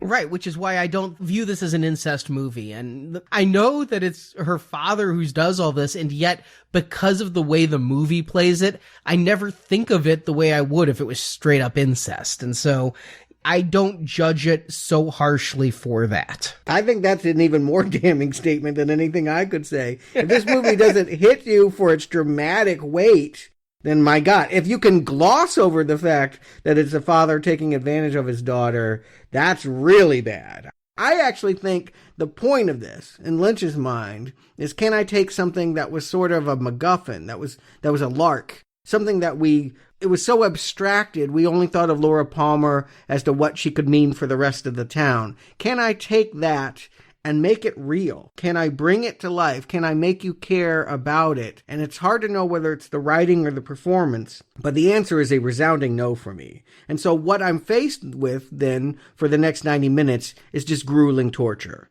Some of which is horrific. I mean, this moment where like the ceiling fan seems to be talking to her and saying, I want to taste you through my mouth. Scary. That is really scary stuff. I want to taste through your mouth. Bob wants to possess her is how I read that. Yeah, no, that is horrifying. That is as sickening as anything in The Exorcist. If you want to get into this being about sexual abuse, like some of the most horrific moments for me is actually when it is Leland and Laura sits down, they sit down for dinner, and he's like, you have dirt under your fingernails. You haven't washed your hands. Did you get that necklace from your lover? I'm guessing Bob is moving him, but because you're only seeing Leland, I'm thinking of it as this possessive father that's getting into some very uncomfortable territory. But Sarah Palmer's standing right there watching all of this, and... Well, that's what makes it even creepier, is that's the mother that just goes along with it and lets it happen. Well, how does the mother not say when Laura Palmer's found dead, oh, by the way, my husband's really creepy?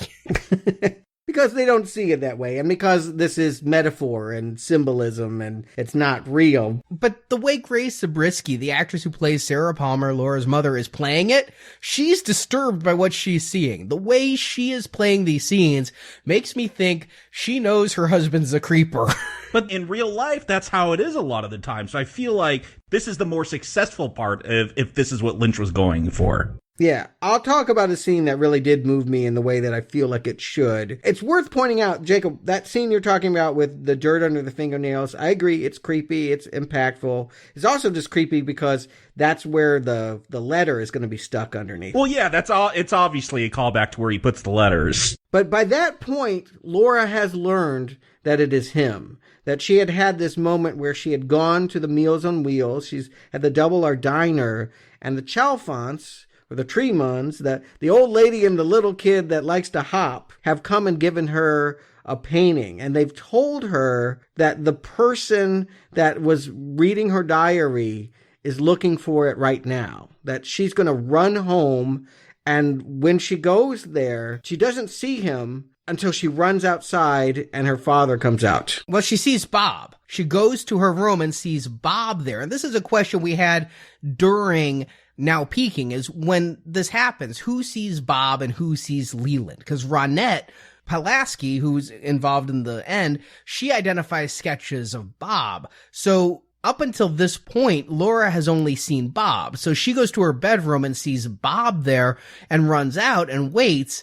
But then her father exits the house. And that's when she knows. That's when she starts talking to the angel picture in a room and saying, is it true? Can this be? She really goes into a spiritual crisis thinking, oh my God, this thing that has been in my mind that could have just been mental illness, or it could have been, a creepy neighbor who is hooked up with my hooking with truckers business. We'll talk about that in a minute. It could have been an outside person, but no, this is the closest man in my life. And one of the lines at the very end I find really, really interesting is when she's about to be murdered, her father says, I always thought you knew it was me.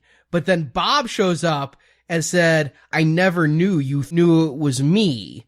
So the whole time, Bob thought he was camouflaged as Leland, and in fact, she could see through the Leland disguise and she saw Bob. Yeah, I take it to mean that when Leland is in the throes of his id, that is all that anyone would see. If you and I were to have walked in that house, we would have seen Frank Silva, the actor, not Ray Wise, the actor. That though they may inhabit the same body, the horrible act can only be seen with the scary-looking dude. Which is, when the killer was revealed in the series, I asked, is Maddie seeing Bob when she's being killed, or is she seeing Leland? So I guess she was seeing what we saw. When we saw Bob, she saw Bob. So we know that Laura is not going to live through this. As the days approach, we know that she's doomed. What should be important, where the suspense is hinged, is can her soul be saved? Can we see her redeemed? Is she doomed when she puts on this ring? She starts having these weird visions, that painting comes to life, and she's starting to step into a darker realm that I believe is the Black Lodge, and her hand is starting to be possessed. She's starting to get that ring. I see it that her soul may be damned. And so can she avert that fate if she can't save her life? And that's the total Nightmare on Elm Street transition, is when she's suddenly in the painting. That is right out of like Nightmare 3 or 4. This freaked me out because as a kid, I always had nightmares of paintings coming to life and getting stuck in them. So this stuff, it was actually very effective for me because I had a flashback to as being a kid again. But here, we resolve Cooper from season 2, kind of, Annie? Is it future or past? It's a line that got cut. It's in one of the deleted scenes, but the little man says it, and I think it's really important. I think what he's underlining here is there's something cyclical. Time seems to be operating different in Twin Peaks, and that, yeah, we can jump ahead past the TV show and back before the TV show, and there seems to be a similar thing happening on here. Yes, this ring, and Cooper may be fated to the same fate that Laura is. That's the way I take it from watching the end of the series, or at least the end of the second season. And I always was so pissed by this scene because, again, coming into this movie, I wanted to know what happened to Dale, what happened to Annie. But the fact that in the middle of this movie, Heather Graham shows up and says, "Good Dale is trapped in the Black Lodge." The audience jumped, though. I remember the entire theater jumped at that sight of all of a sudden Heather Graham is in her bed. And the fact that nobody knew why, that hadn't seen the show, made it even scarier. I saw the show. I still don't know why. And the fact that she says, "Write it in your diary." And Laura never does. But she had handed over the diary at this point. There was no diary to write in except the fake one. Go visit Harold. Ask if you can add a page. Give him a call. Yeah. Add this line. Sure. And you know what? I'm having trouble keeping track of days. I think that might be intentional, but the TV series was very clearly delineated. We knew every episode was a different day. And here, I don't know how close we are to the Thursday she dies. I think at some point there is a shot of a church, or maybe that was a deleted scene. So I think we're somewhere around Sunday. She's got about 4 days left, but I wish that I could understand that better. Overseas, this was called Twin Peaks: The Last 7 Days of Laura Palmer. And so I guess we're seeing a week, but I was not really able to sit and parse out, okay, it's night, it's day, it's night, it's day, and count it back. I'd have to watch it a third time doing nothing but that and not be able to get lost in the narrative to do that. But yeah, I wonder how close we are. And I'll give it this. I think this irony works that we know her fate, but she does not. It puts the sense of dread over this whole thing. You want to see her get saved, and yet everything she does keeps going worse. She's got to score some coke with Bobby because she's got this habit. She's got to go out and hook, and she's going to take Donna with her. Well, that wasn't intended. I think it was Sunday. The parents were out, at the potluck. So what are the girls going to do but go to Canada and screw strange men? They've done it before. It's worth saying, in the diary anyway, there was an incident when they were young girls and they kind of seduced some older Canadians. And Lara Flynn Boyle, as Donna, gave that speech to Harold that they did it too. So it was in the series. But here, Donna, she's not given much to do in this movie, but the one thing she really gets to do is She's trying to show Laura, anything you can do, I can do. I can be as bad as you.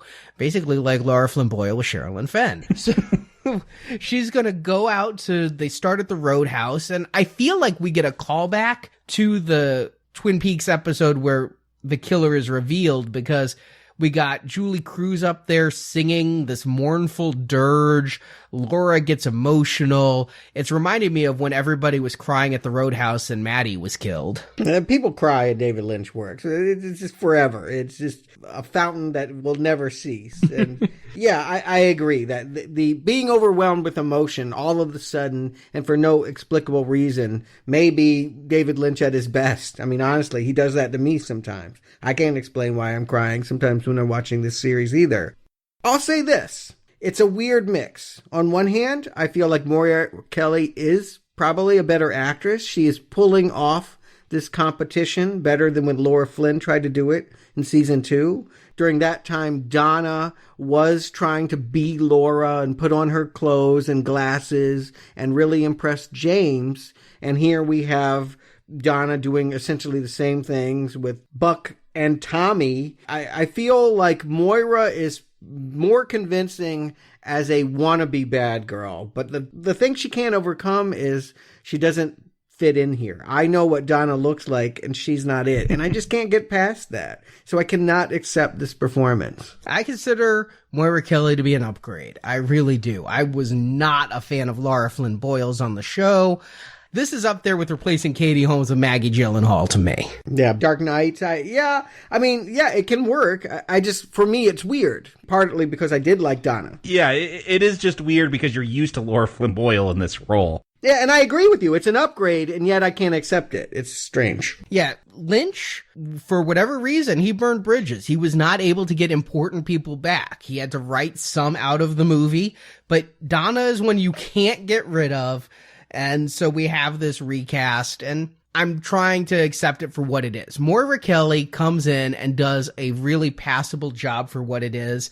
But no, none of the scenes with her mean as much as they would if I'd seen Laura Flynn Boyle doing these exact same things, because I would have watched Laura Flynn Boyle for 2 years, and thus it would change my perception. That's all that I'm saying. Yeah, I mean, the whole point of this scene where they go to this, what do you call it, the Pink Room in Canada? Playland is actually the name of the bar. I think it actually straddles Canada and the U.S. That there's a sign that says Canada and the United States of fuck. And so when they go into the back room of it, that's a cut scene, by the way, that all that's established. But when they go into the back room and you get that steel guitar riff and the light starts strobing, yeah, it's a pure David Lynch club all the way through. And I really felt like we needed that cut scene, because when I watched the regular cut of this, I thought they were still in the Roadhouse. I was like, is this the back room of the Roadhouse? We never saw this happen there. No, I got that they were somewhere else. I didn't watch those scenes. I got that they were somewhere different. I was just confused. I'm like, is this a strip club? This got to be a Canadian strip club because it's like a log cabin.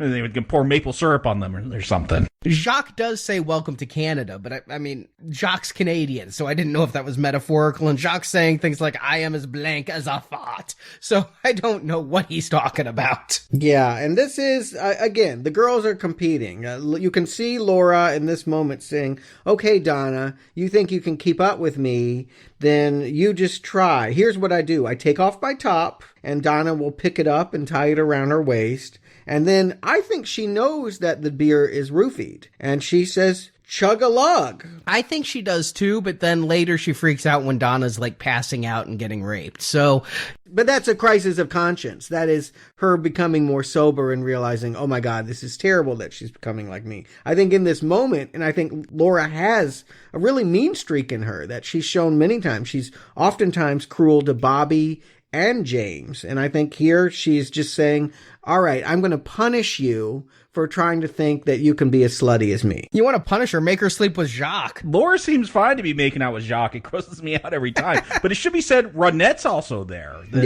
I don't think we've seen her yet in this film, but she's going to become semi-important, I think, to the Twin Peaks mythos. Much like Twin Peaks the series, we forget about Ronette, and she should be a big part of this. She and Laura were hanging out with Jacques and Leo, placing Flesh World ads, we find out in the series. And so here is where they're going to introduce her, and there's a throwaway line, "Oh, I haven't seen you since I was throwing out a One-Eyed Jacks," when they were hooking up in Canada. Yes, you have. I saw you yesterday at my job at the perfume counter. They're totally rewriting things from season 1 that I hate, but whatever. Well, it's also brought up Teresa Banks. Hey, do you know she was killed? And did you know she was going to blackmail someone and ask what Leland looked like? Again, I think if there's a central mystery to this movie, for Laura, it's like, is Leland really Bob? So I guess they're playing into that. The Teresa Banks murder is not given its due. It's going to become the central mystery. I mean, this whole thing is like, who killed Teresa Banks? We don't see Leland at the beginning do it.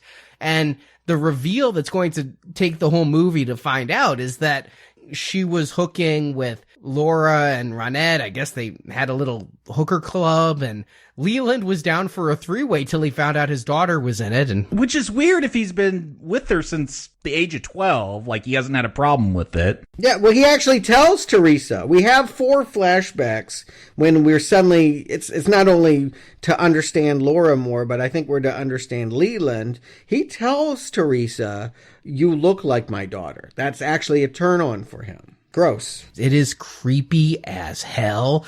Yeah, I mean, again, it really is difficult to deal with. I don't like anything that they do with Teresa Banks here. I mean, first of all, we're told she was 17 years old, and yet she's living on her own, drifting as a waitress. I guess she could have been a dropout from school. She's like Shelley, right? If she didn't get the abusive boyfriend. She looks like she's 30 years old. Well, so does Laura, though. I mean, everyone looks old, except new Donna. I looked this up after our conversations on Now Peaking, and interesting, the age of consent in Washington is 16 anyway, so a lot of the things we were wondering about underage girls. I don't care what the age of consent is. Just someone that old with someone that young. There's usually a psychological thing going on that's not good. Yeah, I don't want to have that debate. All I'm saying is I'm not buying this as a 17-year-old girl that's running out of a sex magazine through the aid of Leo and Jacques. It should be said that Jacques was the one that brought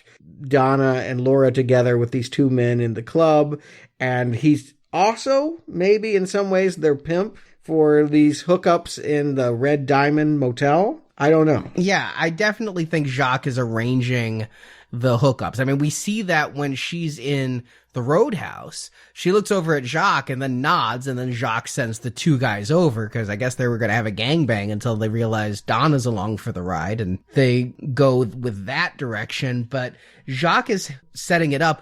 What I don't like is merely geography. They are on literally opposite corners of the state. I could go with Leland Palmer, a lawyer, would have some business travel that would take him away from home, and his wife may not understand exactly what's going on.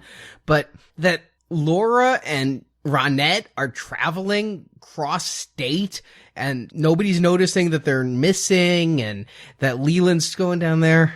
She's got a busy, active social life, too. I mean, it should be said, she's tutoring English, she's helping a special needs child, Washington is a big state. If you're traveling from the Idaho border to 5 hours. Yeah, it's 10 hours round trip. So that's a pretty big deal. You'll be noticed. Yeah, again, logic is the least of my concerns here. Really what I dislike is the idea that they're tying it into Laura at all. Like, why couldn't it just be Leland stepping out? You know, he's had this possession. If we're to believe what was said in the show, he's been possessed in some form by Bob and struggling with these impulses most of his life since he was a small boy. And so now, all of a sudden, it's going to cause him to act on it and to kill. I'm curious to know why that is. I don't feel like that's Laura's story to tell. No, and I agree. I just think Teresa Banks should be completely removed from this. I think that If she advertised in Flesh World and they advertised in Flesh World, that is enough of a connection, period.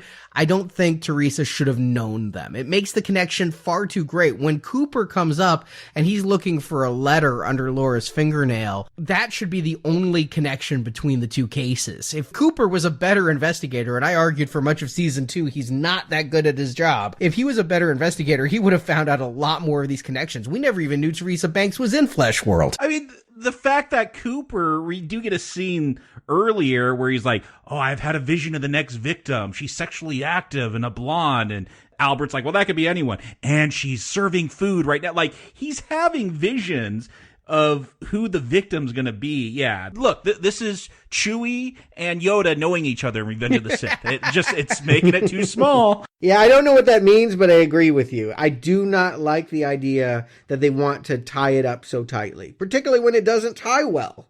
I mean, that's the problem, is like these story strands aren't going to go to well together. You can't make me believe in the logic of it. And I absolutely hate the fact that Leland Palmer only kills Teresa Banks because she was going to blackmail him, because she found out that Laura, one of her call girl friends, was related to him. That's not why Bob kills. Bob doesn't kill because of that. Well, and it seems like at the end when Bob's going to kill Laura and possibly Renette, it's out of jealousy. It's that Laura is seeing other men. Like, I feel like that would be the reason to kill Teresa, is that she was hooking Laura up with other men and Bob seems possessive and wants her all to himself. Blackmail, though. Can we just say, I mean, it was something that I brought up when we talked about the murder. Is there a way of looking at this and not seeing possession and evil spirits? Is there a way of seeing that those are just metaphor for the dark impulses in Leland's mind, and that this is a story that, if you take all those scenes out, could be told and be believable? I'm going to say Garbin, no, Zia. Yeah, I agree. Yeah, no, you can't when Laura has only ever seen Bob until this movie. She realizes it's her dad.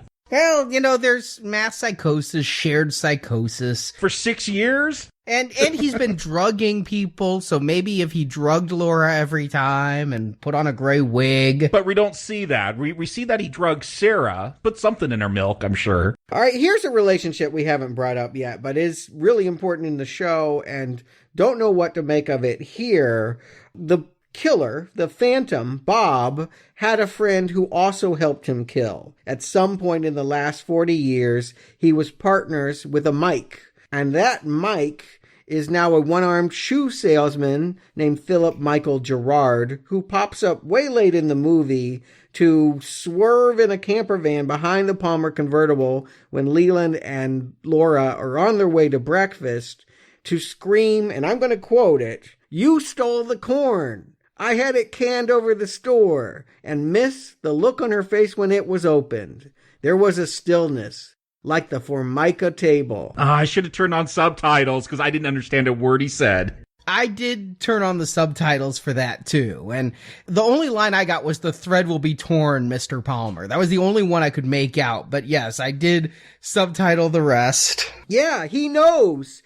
He knows that Leland Palmer is Bob. That is not something he knows for any part of the TV series.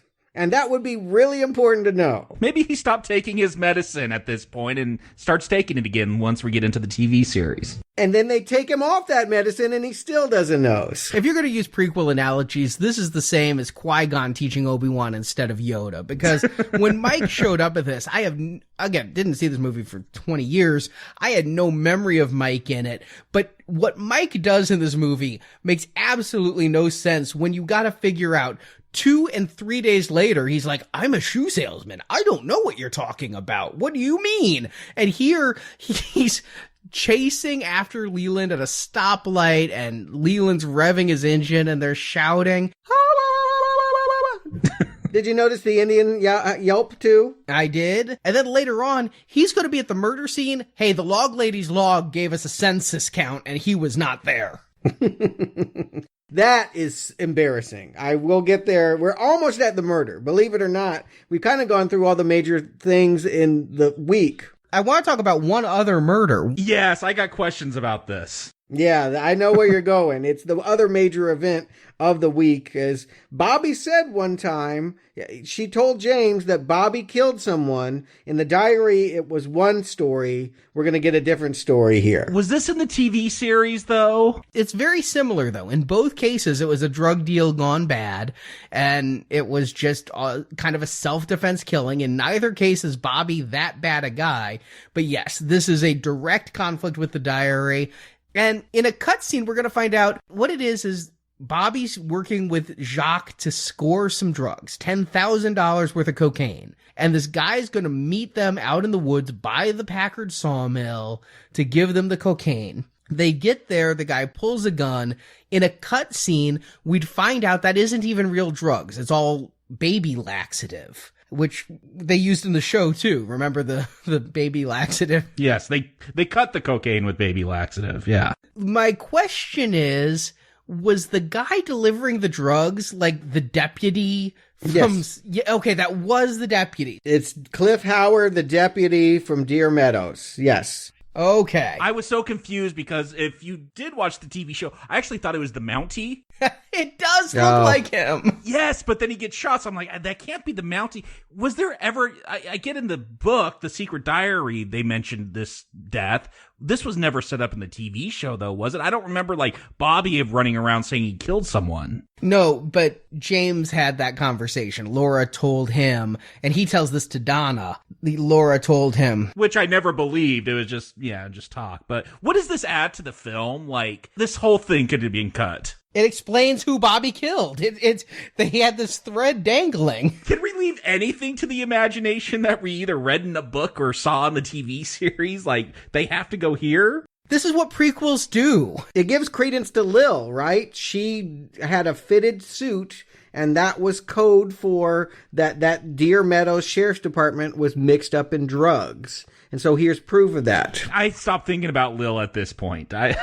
Oh, God, you're right. I did not put that together. I thought it was a bust, and I'm like, this deputy didn't seem like a good cop, so why is he traveling all the way up to Twin Peaks to deliver some drugs? I think the biggest sin that David Lynch makes... There's no Chekhov's gun. They just pull out guns and shoot each other. Like, they needed to set up Bobby had a gun earlier.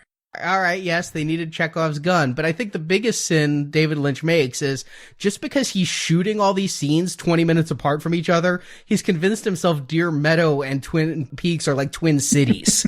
Yeah, and they are in his mind, I think, because they have thematically opposites. There's an evil Lucy compared to the real Lucy and what have you. There's equivalence on both, the counterpoint, the White Lodge and the Black Lodge of small town Washington. But you're right, just geographically, mapping it out. We saw on a map where Teresa Banks died, and it is 6 hours away from where Twin Peaks would be. 6 hours. Yeah, so all these people coming up, that Laura Palmer's hanging out with Teresa Banks, that this deputy who did not like law enforcement and is apparently mixed up with drugs is delivering baby powder in what appears to be a sting, and that Jacques set Bobby up?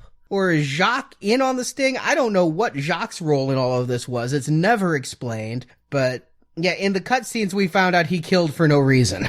In the show, we saw him much more in cahoots with his friend Mike. Not to be confused with One-Arm Mike, but his high school ginger friend, Mike Nelson, who's dating Donna. Mike is barely in this movie. I think he has one shot of him saying, "I'm the man," and guess what? You're not. You're not in this movie. They call him Snake again, too, which I love, because that was his nickname in the pilot. But the other thing is, in the series... Bobby didn't know Jacques. Remember that? Because it has to be Shelley who tells him about Jacques Renault after Bobby finds the blood on Leo's shirt, and Bobby's like, Jacques? The guy from the Roadhouse? He's dealing with Leo? Yeah, he knows Leo, and they have a scene where he calls Leo first. Yeah, the football is empty. Remember that empty football from the TV show? Yeah, we see Leo, he's actually in the middle. I think Shelley is actually the one moment where she's not being abused by Leo. She actually has tricked him. It's a Mark Twain, paint my fence, it's fun moment, where he's on the ground scrubbing the floor tiles, and she's like learning how to clean it properly and really watching him do a job he he's trying to make her do. But anyway, Bobby calls during that moment. It's just not successful. He gets hung up on. So then he goes to Jacques, but why he would know Jacques and then not know Jacques. You're right, Arnie. It doesn't make sense. Yeah, that's what happens when you watch it all back to back.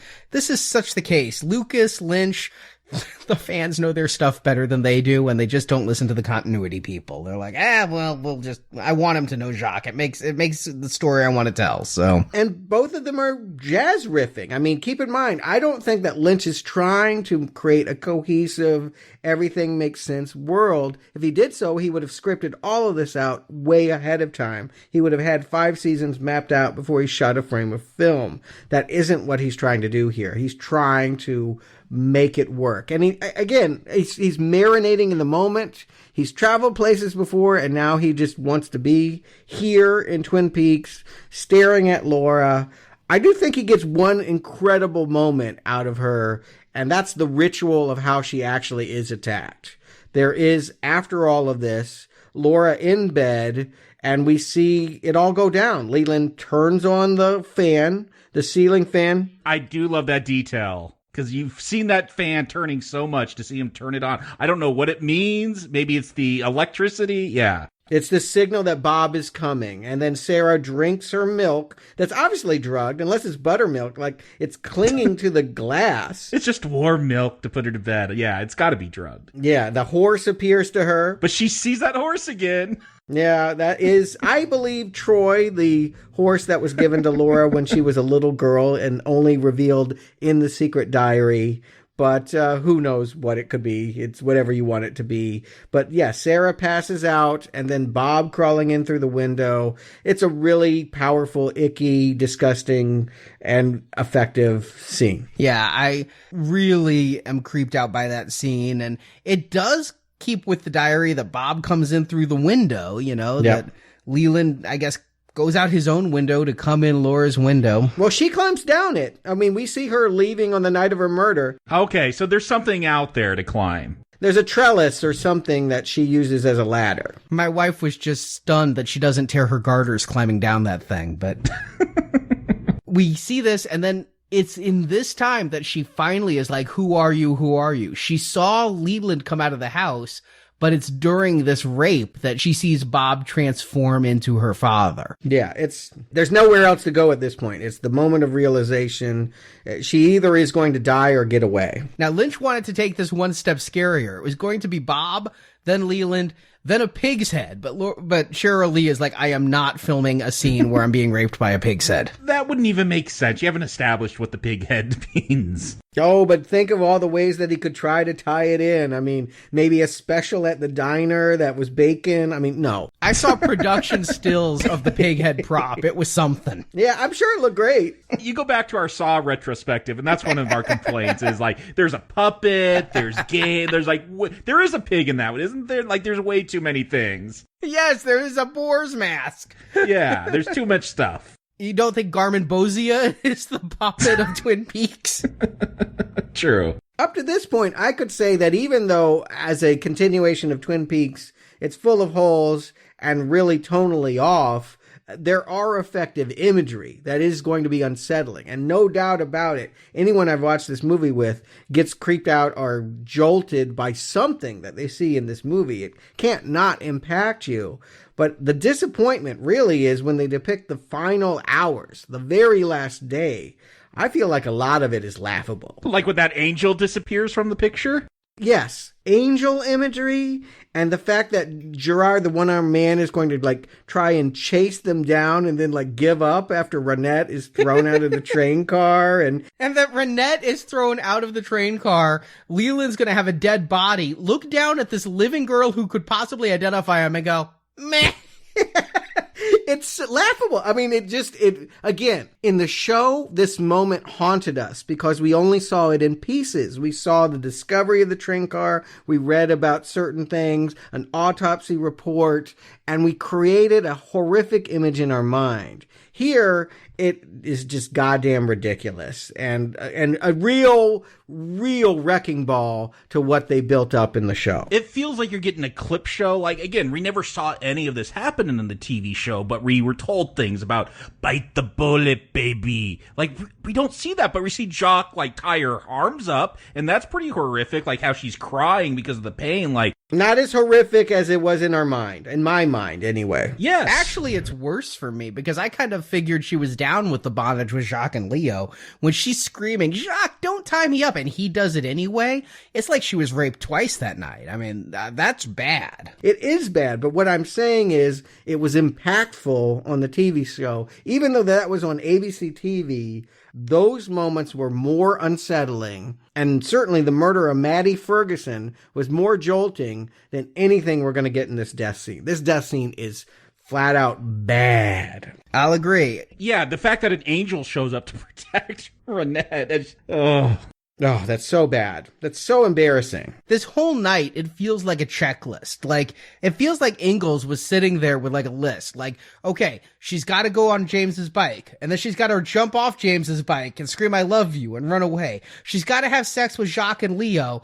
Jacques and Leo got in a fight. Oh, we're going to make it Leland now? Hey, what about Leo's bloody shirt? Leo never gets a bloody shirt here. Ingalls fucked up on that one, but...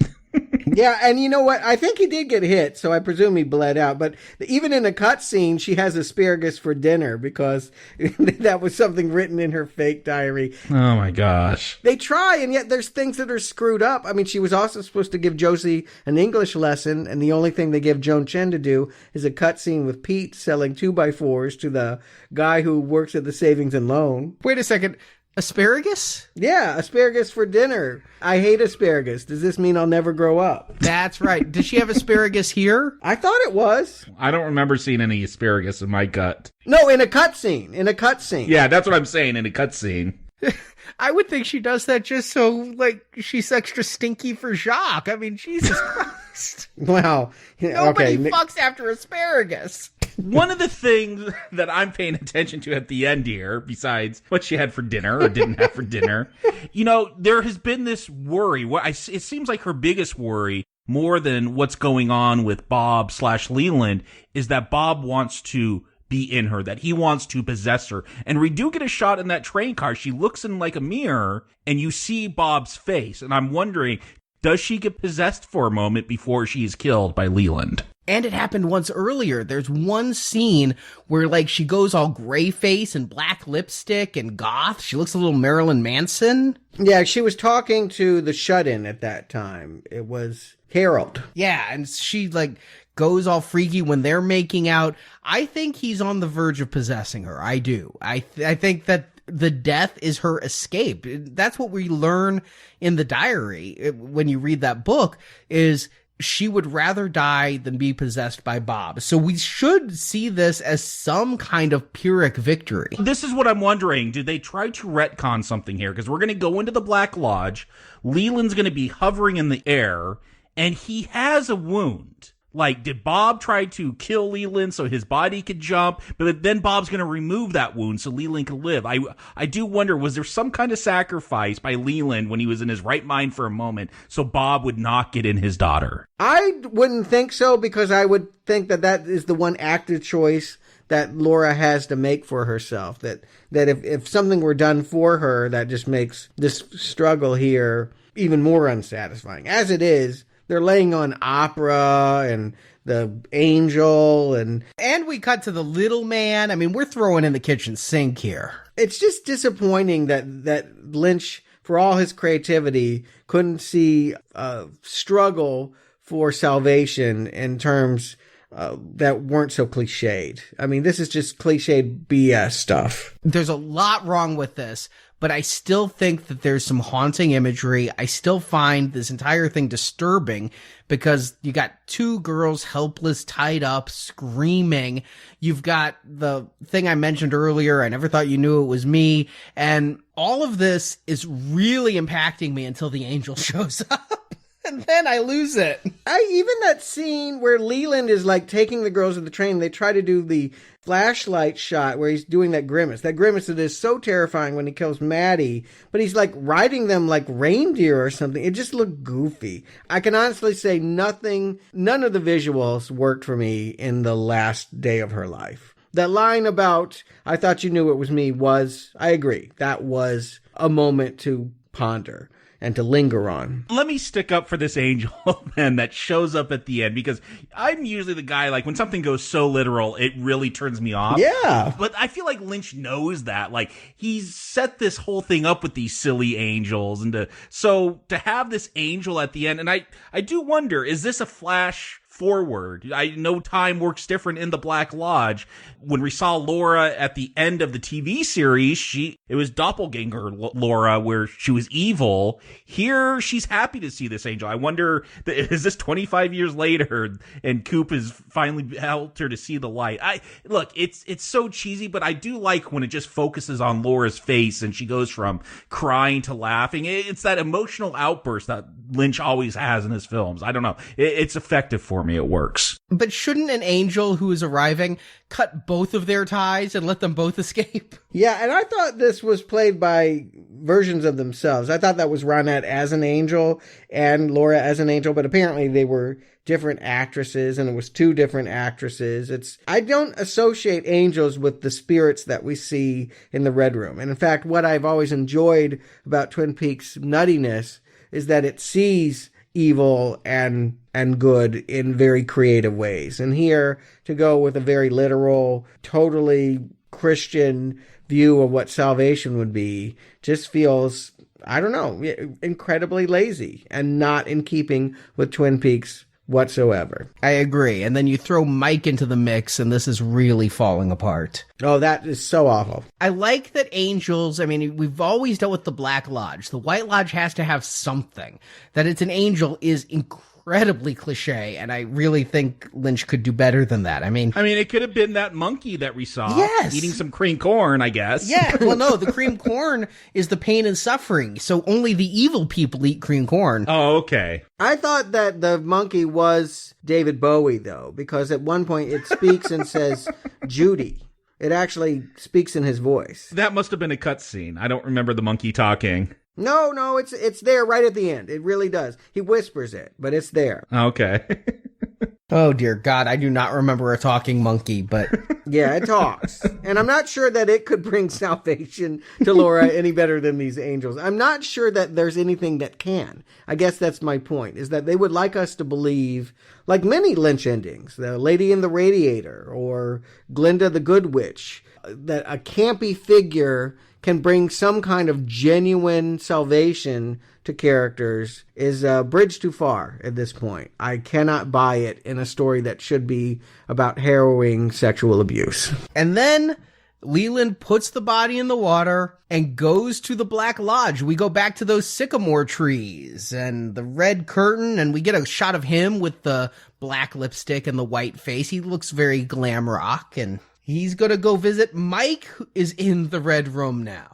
Did he just go there after leaving Ronette writhing? I don't know. Yeah, I don't know what he's doing.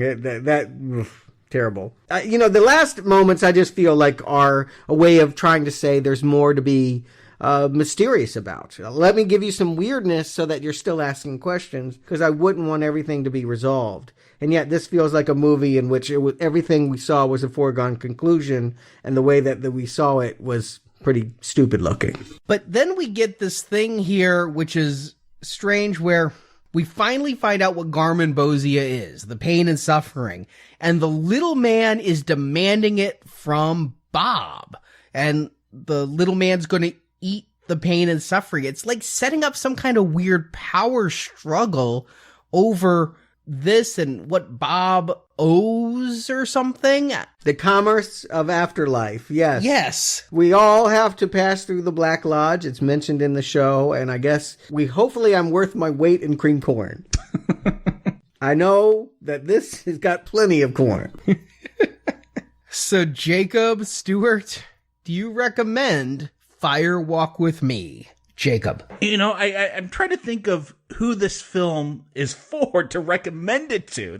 I think that is the biggest problem, because if you've never watched Twin Peaks, good luck. Like, I want to talk to you after you watch this and see what that experience was like, because I can tell you, for the rest of the time that I knew my friend from Alabama, she would hop out of strange places and jump up and down and go, "Black dog barks at night, black dog barks at night." It became a point of laughter between us. She could probably do that to me now if I saw her. It's just, they thought it was absurd. I'd like to know the point of somebody who perhaps isn't quite so devoutly religious and maybe more in tune with exploitation films, who's never seen Twin Peaks and may not freak out just at the content. If we have a listener like that, please post on the message board. I want to know your experience. And so I can't recommend it to that group. If you're a big Twin Peaks fan, I mean, I think we're all pretty big fans of that television show to varying degrees. If you want continuity, either something that wraps up that television series or just something that's a companion piece to it. There's continuity problems here. You're not going to get a resolution. It doesn't work on that level. The only group left is like, you're a fan of that show and you just want some weird, scary, surreal horror film about incest and sexual abuse. And maybe it works on that level. Not for me, though. Like, again, watching it this second time, I did come around to a lot of the imagery. And I think, Lynch and Lucas are both jazz artists when it comes to filmmaking a lot of times. I do think Lynch is the better at improvising. So I appreciate a lot of his imagery here. I'll give him that compliment. The music, again, when we're in that pink room, I really dig that music there. There's a vibe at times, but putting this all together, mashing up my cream corn into a big ball of muck, this doesn't mash up well. All these different parts in this film, it doesn't go together well. It seems like a bunch of deleted scenes from the TV show, and someone edited them, did a fan edit, and put it together as a movie.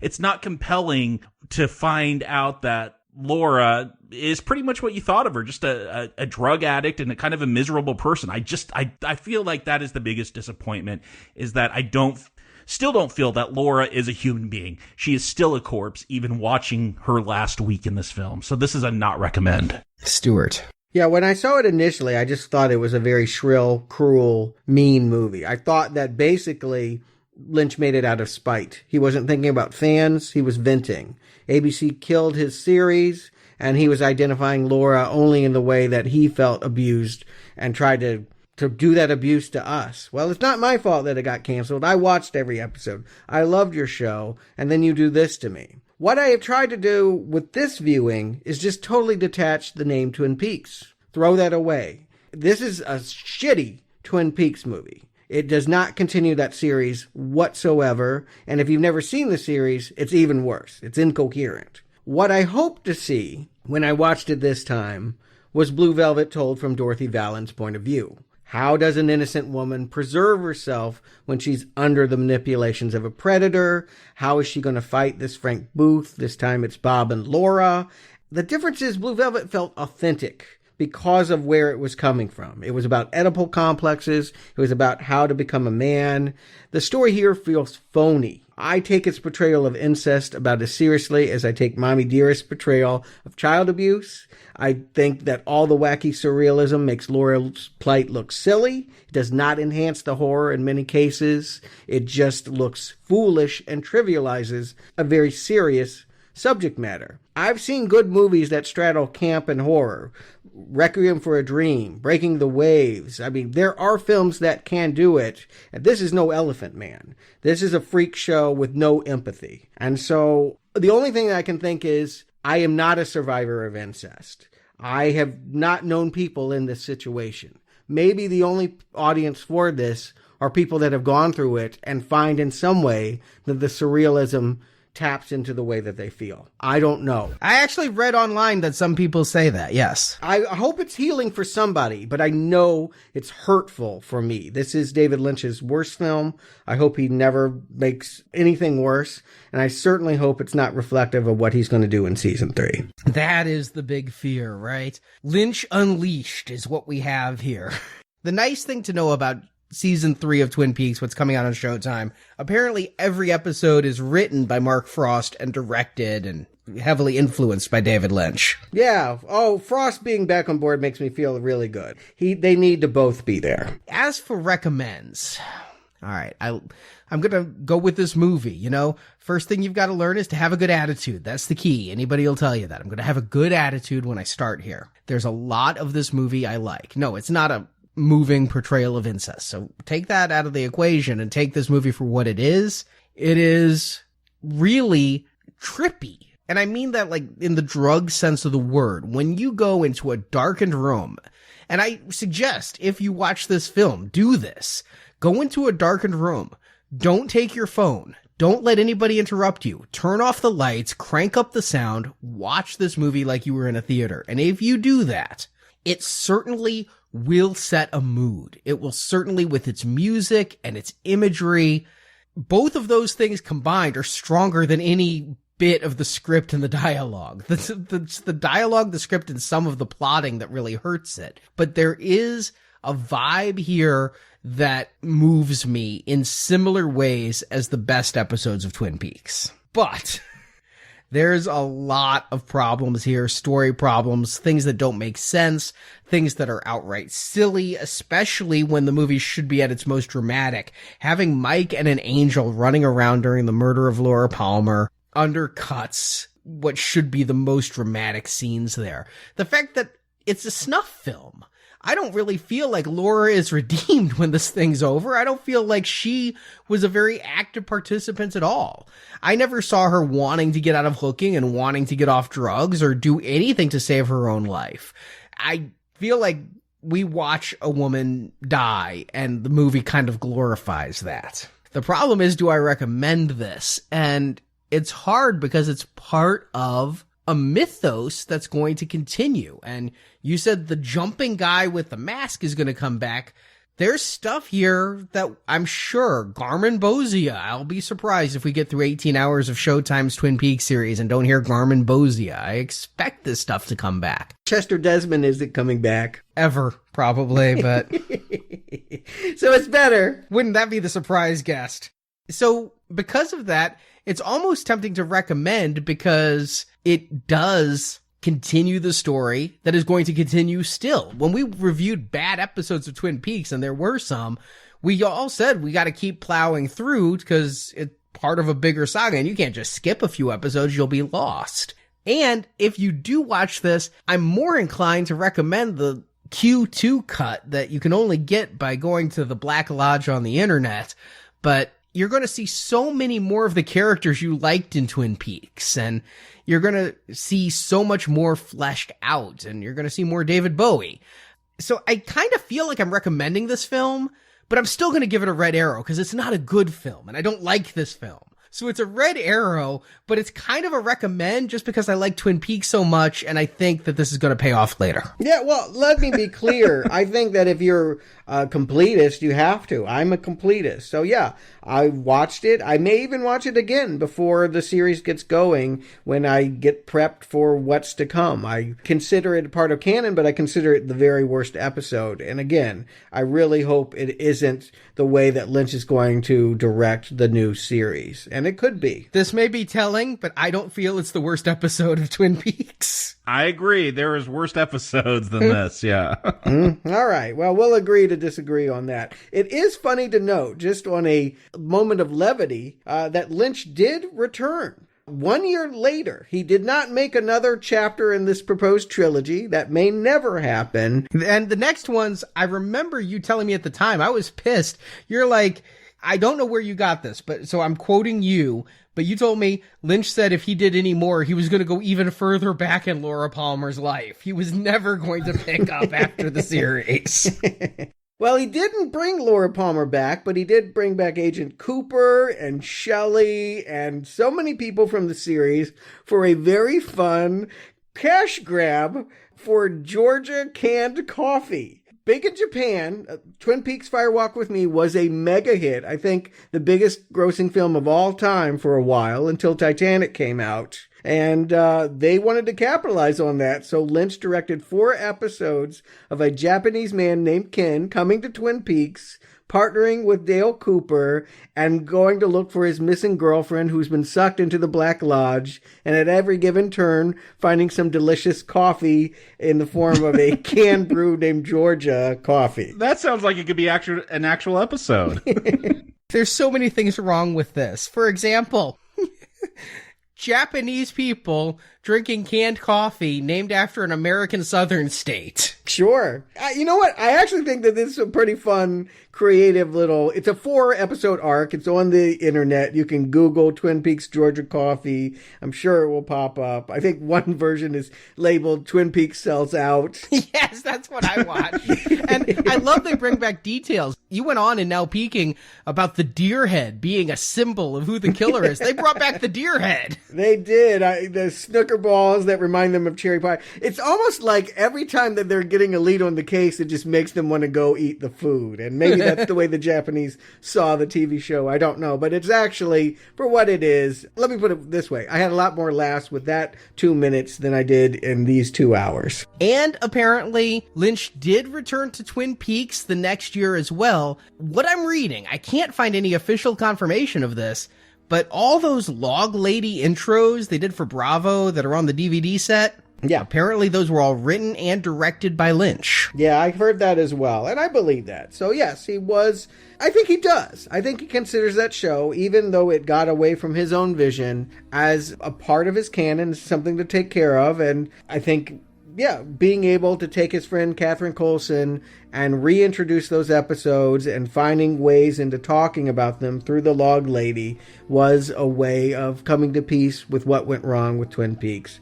God knows Lynch was really at an all-time low in these years. We're going to talk about all that. Twin Peaks wasn't the only TV show he created for television, and there were bigger failures, and one of which is called Hotel Room. We're going to cover that quote-unquote movie next week here on Now Playing. And this was really the end of Twin Peaks, right? This was the total end. Fans hoped for a revival. Lynch said no, absolutely not. I found quotes. He's like, it's as dead as a doornail. Apparently doornails aren't as dead as I thought, because... well, they got Josie popping out of them, maybe. I think it's nostalgia, and I think time heals a lot of wounds. I gotta feel that a lot of the bridges that were burned. Julie Cruz talked on the special features about how enough time passed. She finally just called David Lynch and apologized, and now the two are good friends again. Her words. Lynch doesn't talk much, so I don't know what he thinks. Yeah, Mark Frost too. Kyle MacLachlan. Yeah, I feel like so many people that drifted away were ready to come back for it. And it isn't just the cynicism of, oh, I need a hit, my bank account could use this. I genuinely believe that when these people talk about coming back in their enthusiasm, I don't know if the season will be good, but I think they want it to be. I think they're trying their hardest. Yeah, if anybody needed a paycheck, it would be Eric DeRay, or as the font makes it look in Fire Walk With Me, Eric Dare. I never realized his last name was Dare until I saw the font they use. Yes. But yeah, it is going to come back. I am really excited to see where it goes. Is it going to be as good as the pilot episode and the killer reveal episode of the original series, both directed by Lynch?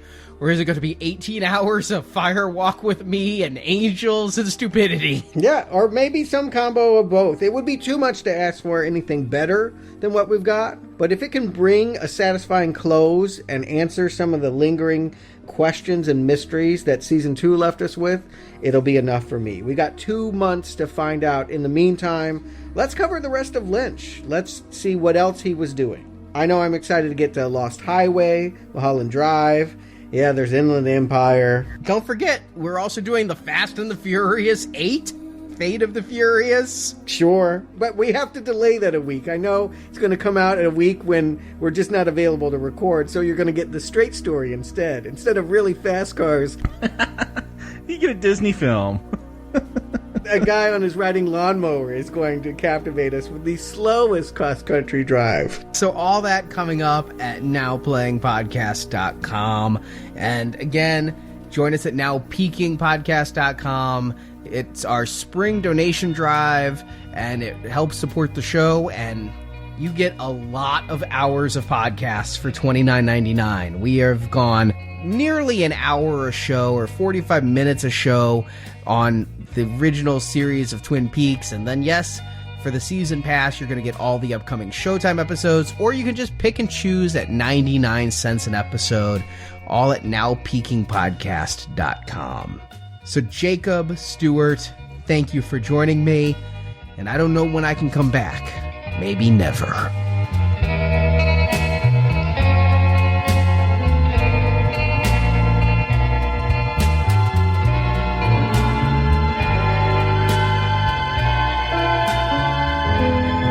Do you think that if you were falling in space, that you would slow down after a while or go faster and faster? Faster and faster. And for a long time you wouldn't feel anything. And then you'd burst into fire. Forever. And the angels wouldn't help you because they've all gone away. Thank you for listening to this episode of Now Playing's David Lynch Retrospective Series, and we hope you've enjoyed the show. It was a dream. We live inside a dream. Now that you've heard this movie review, head to nowpeakingpodcast.com to hear Arnie, Stewart, and Jacob review every episode of the Twin Peaks TV series. What exactly did that mean? I'll explain it to you. And go to booksandnachos.com to hear reviews of all the Twin Peaks related books and audiobooks. My secret diary. Her page is missing. Come back to nowplayingpodcast.com to hear our reviews of other films such as Blade Runner, Ocean's 11, the James Bond films, and more. Why are you suddenly so interested in who I'm going to see at night? Nighttime is my time. Find hundreds of movie review podcasts at nowplayingpodcast.com and come back each week for another new movie review. Where are you going? Nowhere fast, and you're not coming. Want to take part in the discussion? Join the Now Playing hosts at our forums where you and the other listeners can give your thoughts on this movie review. The link to our forums is at nowplayingpodcast.com. I really would like to talk to you. Support from listeners like you help keep Now Playing operating. Football's empty. I'm looking for Santa Claus. You can find a link to donate using PayPal at the bottom of our website, nowplayingpodcast.com. Are you telling me there's no Santa Claus? You can also help out Now Playing by leaving us a 5-star review on iTunes. A link to Now Playing's iTunes listing can be found at nowplayingpodcast.com. Say whatever you want. I know you love me, and I love you. Now Playing is produced by Arnie Carvalho. Well, I'm gonna make myself a cup of Good Morning America. Y'all want some? Now Playing is edited by Heath and Arnie. It's 3:30 in the morning. Where are we going to sleep? We're not. Now Playing credit narration by Brock. He speaks to me. The film discussed in this podcast is the property of its respective copyright holders, and no infringement is intended. We're going to have problems with the local authorities. We're not going to be receptive to the FBI. The opinions expressed on Now Playing are those of the individual hosts and may not reflect the opinion of Venganza Media Incorporated. Damn, these people are confusing. Now Playing is a Venganza Media production, copyright 2017, all rights reserved, and no part of this show may be reproduced, repurposed, or redistributed without the written permission of Venganza Media Incorporated. Quit trying to hold on so tight. I'm gone. Long gone. Like a turkey in the corn.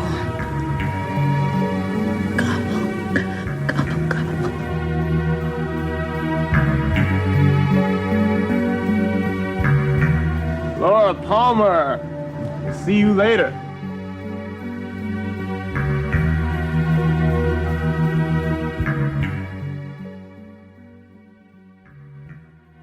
I am the arm, and I sound like this. My curiosity has always been, was there a better movie in there and it got cut out? I do feel like it's a plane if you can't hear. Okay, I was like, I thought you were giving me a suspense. And I would argue, I don't have to like a movie to find it intriguing. I think there are many interesting disasters. There's plenty of movies I would happily watch again, knowing they're not good movies. You're going to have to do that with Prometheus. Yeah. And honestly, it's been 27 years, so I don't feel too bad about spoiling that anymore. Yeah, and the lady died in the shower in Psycho. I mean, duh. Rosebud's a sled, people. I got some guff on Twitter. I retweeted Showtime when they said father, lawyer, murderer. And they're like, is that a spoiler? I'm like, it's been 27 years. And we'd already revealed it on Now Peeking. Get over it. Supposedly, David Lynch lived here for the last 2 years. We don't actually see him interacting. What we see... David Lynch lived here? David Bowie.